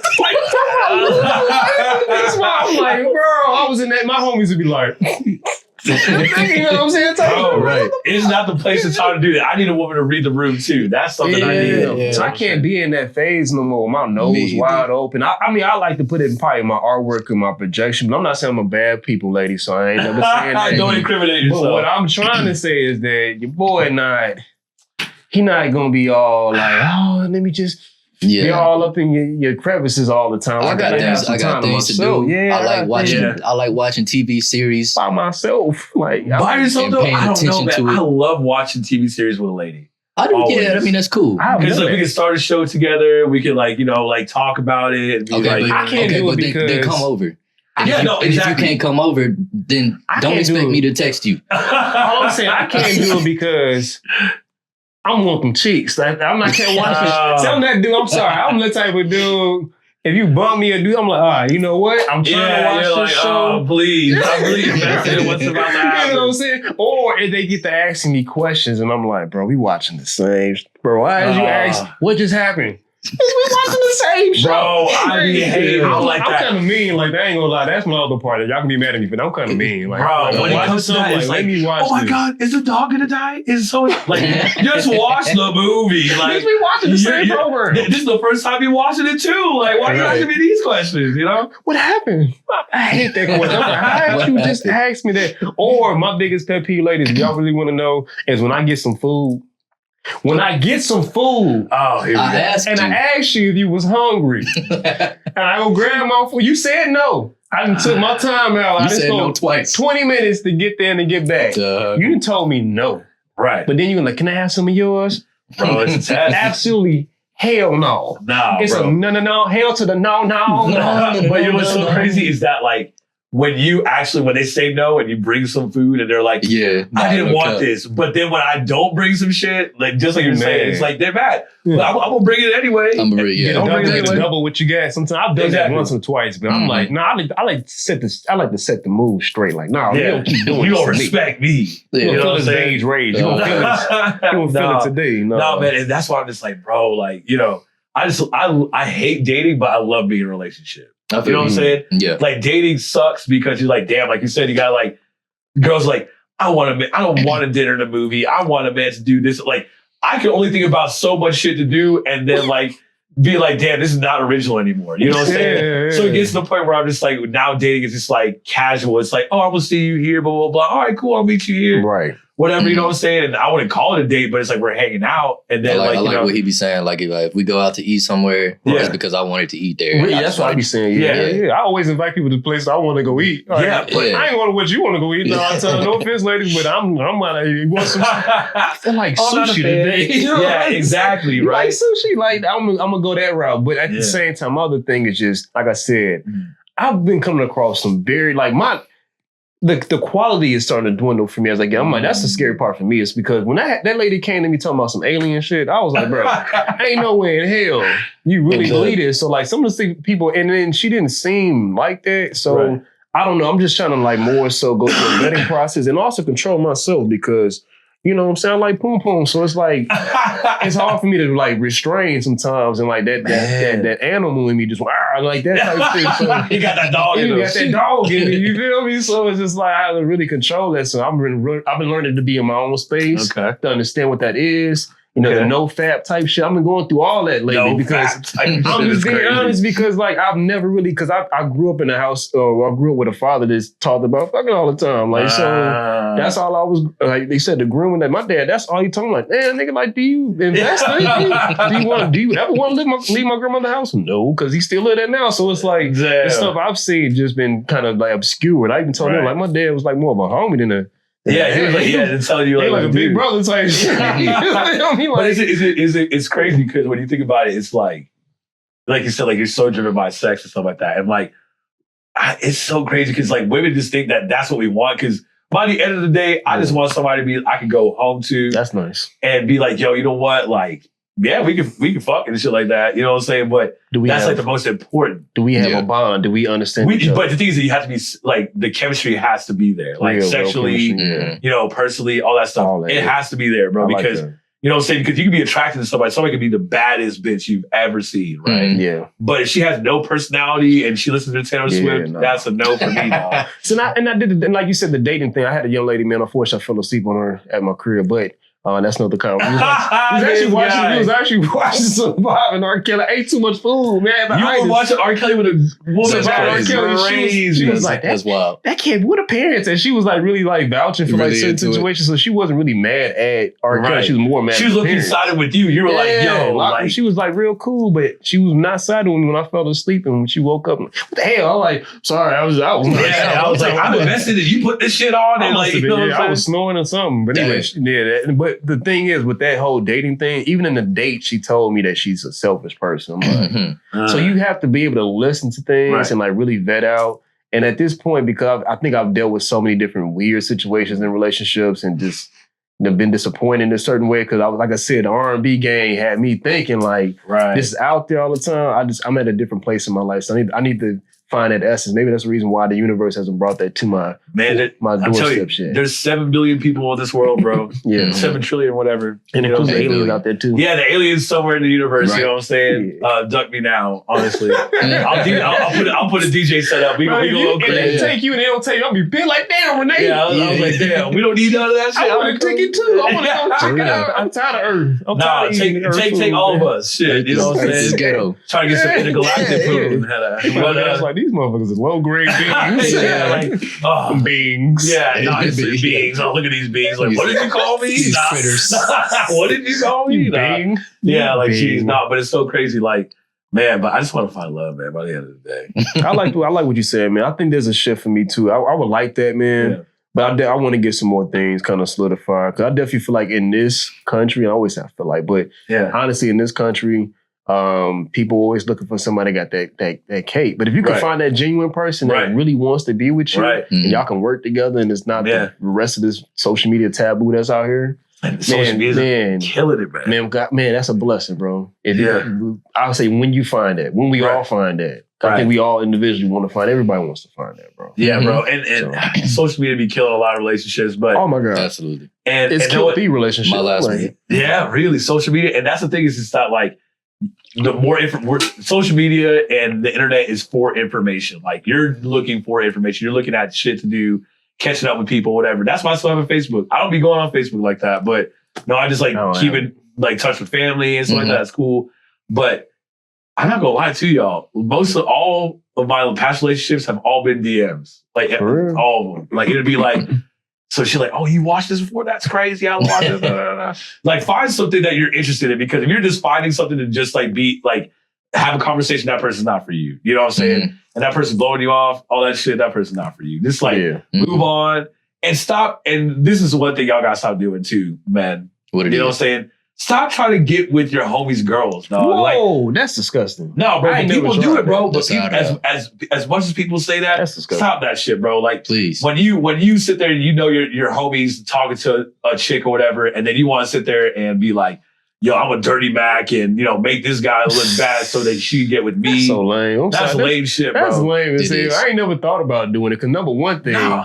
Ever. If she's sucking I don't want to. That's like exactly. My proxy, nigga. That's like, bro, exactly. Like we're sharing the same girl. Like you couldn't find any other girl. Life in this motherfucker. And that's the thing, bro. It's like just there's so many other women out here. You got to go for mine. Right. That's crazy. You know what I'm saying? You ain't got no skills, bro. You ain't got no skills, bro. It can be like this is my rule. If my homie's talking to a girl, or if he's brought you around the circle.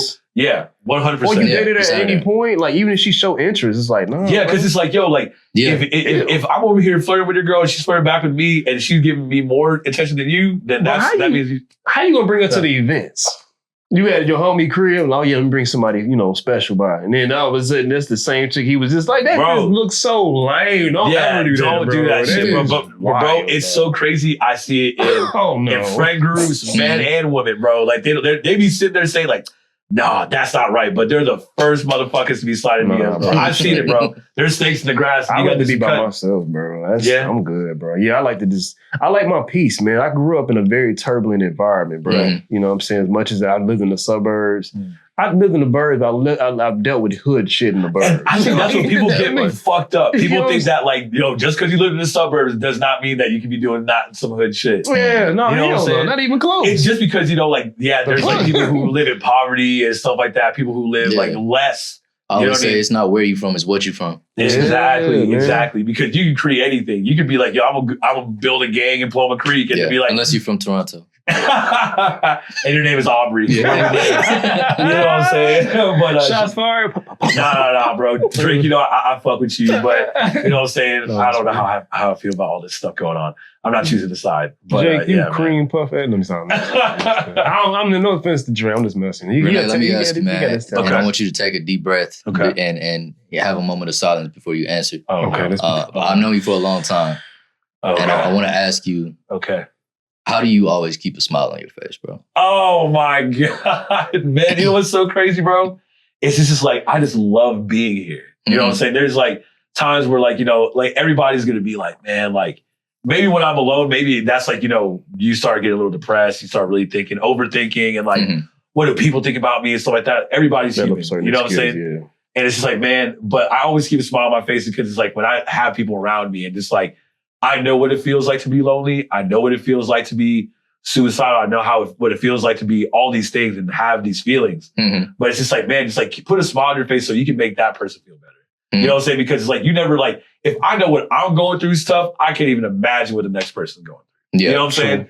Just because I'm going through it, I don't even know if like that person next to me could be going through the worst day ever, the worst life ever. You know what I'm saying? Because I know I go through it and I don't show that. You know what I mean? But I'm just like, no, how could I make this day better? How could I do this? And that's something that my ex taught me. She was just like, it's a bad day, not a bad life. You know what I'm saying? So it's just like, yo, just like continue to like grow and do that shit. Like, man, that's some G shit, babe. I ain't gonna hold you. Like, that's dope. And I really rocked that ever since, you know? And like a lot of like, I always tell people this, like, as much as like social media can sit there and show you the highlights, last year was easily one of the worst years of my life, bro. And like, people saw it like, no, but I saw you doing this and that. Like, I can have these blessings, but there's a lot of shit, a lot of baggage that has come with it. You know what I'm saying? That's a message for everybody. Yeah, absolutely. Because like, even as a racing, like, you know, I kind of show it. I don't mean to, but I'm the type of person, I just retract. I just like, I need to go figure this out real quick. So I commend you for doing that because not everybody can just show up on social media or keep showing up at events with a smile on your face. Yeah, man. I'm one of them. I'm like, damn, I need to just be left alone for a little bit, like, so I can go figure this out because normally I'm like real giddy and like, let me go do this. Let me get this. Yeah, man. It'd be a point sometimes you just burn out. You just be like, bro. And that's what it is. Sometimes it's like not always like butterflies and rainbows. You know what I'm saying? Like there's times like, you know, like I'll get into it with some homies, but then I'll regret it. I'm like, man, like, why did I say that? Why did I do that? Like I said, we're human. We're not perfect. You know what I'm saying? So it's just like, everybody goes through their things, man. It's just like, as long as there's communication involved, as long as like, you know who you are. And the one thing I really learned about this last year is like, apologizing to myself, like really forgiving myself, bro. Because it's like, a lot of people don't do that shit. Like they don't like self-reflect. And a lot of people have been telling me like, when do you ever sit down and self-reflect, Rene? Because I feel like you're always here. You never really had the time. And I really sat there and I really thought to myself, like, damn, I really don't give myself grace or like give that time for myself. And I feel like you, like when you really start thinking to yourself and overthink or whatever, and you're like thinking like, damn, like, do I really forgive myself for this? Do I move on from this? Because a lot of people don't, you know what I'm saying? So it's like, you got to move on from shit like that. You got to like continue to grow and like, because it's like, yo, you want to be like this forever? If you want to be like this forever, then, you know what I'm saying? That's why people check out. That's why people do suicidal shit. And like, they're like, they let the best get to them. But when you start thinking about the beautiful things around you, like your family, your friends, the blessings that you have from like, you know, music or whatever, bro, just keep that with you, bro. Like continue to grow and like be better as a person. Like I said, like my boy Cuddy said, sad days do not last. You know what I'm saying? So they do not. Like continue to grow, man. Like be happy. Be genuine, like, you know what I'm saying? Don't do no fake smiles, you know what I'm saying? But if you're really enjoying it, listening and, you know, stuff like that, definitely continue, bro. And everybody always tells me that, like, man, you're always smiling and you're always, you know what I'm saying? And they're like, I've never seen you sad. I was like, man, but behind closed doors, as soon as I go back home, I'm in that car. I think about like what I could have done better, what I could have done this. You're your own biggest critic, honestly. You're always your own biggest critic. So just continue, man. Just like believe in yourself, forgive yourself. But also read the room. Don't sit there and think that you're Superman. You can do whatever the fuck you want. You know what I'm saying? Definitely like know your role, know your place, and how you can grow from your role. You know what I'm saying? So do that. You know Church. Yeah, for sure. For sure. I can relate, man. Cause I'm my worst critic. I ain't gonna lie. I'm gonna beat myself up to work. You can say all. It's not something I ain't told to myself. You know what I'm saying? Lazy mother. I be in my head all the time, like, God, dog. But it's like at the same time, like you said, mentioned grace is a big word. Like sometimes you gotta realize, in your circumstance, you only got so much you can really do. Exactly. Only so much support, you know. Because sometimes when I look at situations, even like in my familiar situation, it's just kind of like with familiar, it's just like we all kind of on our own accord. Sometimes it's a little depressing for me. I'm like, damn, bro, like everybody kind of, and I realize it kind of reflects on how I deal with people. You know what I'm saying? So bro, I'm like, I'm always by myself, but I literally feel like I'm always by myself. You feel what I'm man. And exactly, like that's how I feel. It's just like more so like a lot of people are like, but you're always around people and stuff like that. Like, how do you feel lonely? It's like I could be around 1,000 people and I can still feel like the loneliest person in the room. Like, you know what I'm saying? Just because there's a lot of people around me and like it could like, you know, be like a Band-Aid, like, oh, this is gonna feel good for now. But once you get back home, you can be like, yo, I feel like shit. Like all my problems are still here. I'm just running away from them. And You know what I'm saying? It's like, man, like that's the thing about life, man. It's beautiful. It's precious. Like, love the people around you. Stop the bullshit beefs and like, that can be fixed with a conversation. Yeah. You know what I'm saying? Talked about that in the 4 agreements, man. Sometimes just that conversation can avoid all wars. You know exactly, bro. Like, you don't need to be beefing. Yeah, you don't need to be beefing over no girl. You don't need to be beefing over money or whatever. It's like, all that shit's materialistic. Y'all all should that be shit happy y'all got a piece of that tang. Exactly. I'm sorry. I'm saying like that. All I'm saying is that, you know what I'm saying? It was good enough to pass around. Like, I ain't gonna be real. I had a conversation there back in college, and we was all in the room, like it was a bunch of me and some cats. They were like Alphas and Calvin, like, man, you get that too? I'm like, like that. You just like everybody else. You know what I'm saying? I didn't mean to be it like that, but it was just like, damn, that's crazy. We all, you know what I'm saying? Chris, you need to dap QUO up, man. Yeah, exactly. Like, you know what I'm saying? There's so much other shit. For the squad, dude. Did you feel bad for Quavo because Quavo did the exact same thing that he did to Offset to Chris and all that shit. She's on BMF, bro. Like, she for the squad, bro. You can tell what kind of female she is. No offense to her. I think she has her own thing, but she just got, she some people for the squad. I heard Sweetie's a sweetie though. I ain't gonna lie to you. I heard she's cool people. Like, but that don't mean she can't be for the squad. She was, she's for the new opportunity. She's like most. Nah, man. Nothing against Sweetie. I ain't got nothing against you. I'm not a fan, but nothing against you. Yeah, man. But what y'all got going on? Like, after this, what y'all got? You said you got the art thing, right? It's supposed to be, man. It's supposed to be shutting down soon, so I might not even go to that because by the time I get there, it's gonna be over with. Where's it at? You said Crazy on that. Yeah, I probably should just go there just to paint the wall. So I was gonna go tomorrow just for sure. Yeah. I might see what Bake getting into. Yeah, what Bake is, that boy Young Bake. Shit, maybe y'all need to start writing, bro. I'm ready to hear y'all. Man, we both just we both have gone through some of the similar things. Yeah. With some Latino women recently, so we might have a project on the way. Really? Okay. I see that boy's boot up. Am I incorrect? Is that correct still? Could be. Okay. Yeah, we probably don't put that online. I think we chopped it up with you, man. Bro. We gotta have you back on again. No, for sure. You know what I'm saying? For sure. We got a lot of material. This might be a 2-part joint. If we did make a 2-part joint, we got 3 hours in this joint. Hey, you know what I'm saying? I'll definitely bring the boys next time. I'll definitely bring the Up to Southern boys over here. We can definitely chop it up. Oh yeah, we gotta do that, man. Or we come to y'all, have them in space. Whatever, bro. Yeah, no, for sure. Absolutely. But yeah, shout out to y'all, man. I appreciate y'all having me on, bro. This is fun, bro. This is amazing. This is you already know I can talk for hours. As y'all can see, it's just like we all know each other for years. Yeah, exactly. We can talk. This is just like a regular chop up. Yeah, that's how it really came down. So this is a chop up episode. Yeah, exactly. Catching up. But now we appreciate y'all, man, for chopping it in with us. Of course, man, all the different things that we talked about, the excerpts. We'd like to hear about your journey, some of your musical choices, influence, and music bring us all together. Right. AP obviously you got your joints that you throw up in there as well too. Man, talking about the Kendricks and the Cole. Yeah, Kendrick and the Cole. Let's go. I mean, we talked about a lot of stuff, man. But again, my name is QUO, Adrian Peace, and this is the Nice Guys Podcast. We appreciate y'all, man. Peace. Peace. For sure.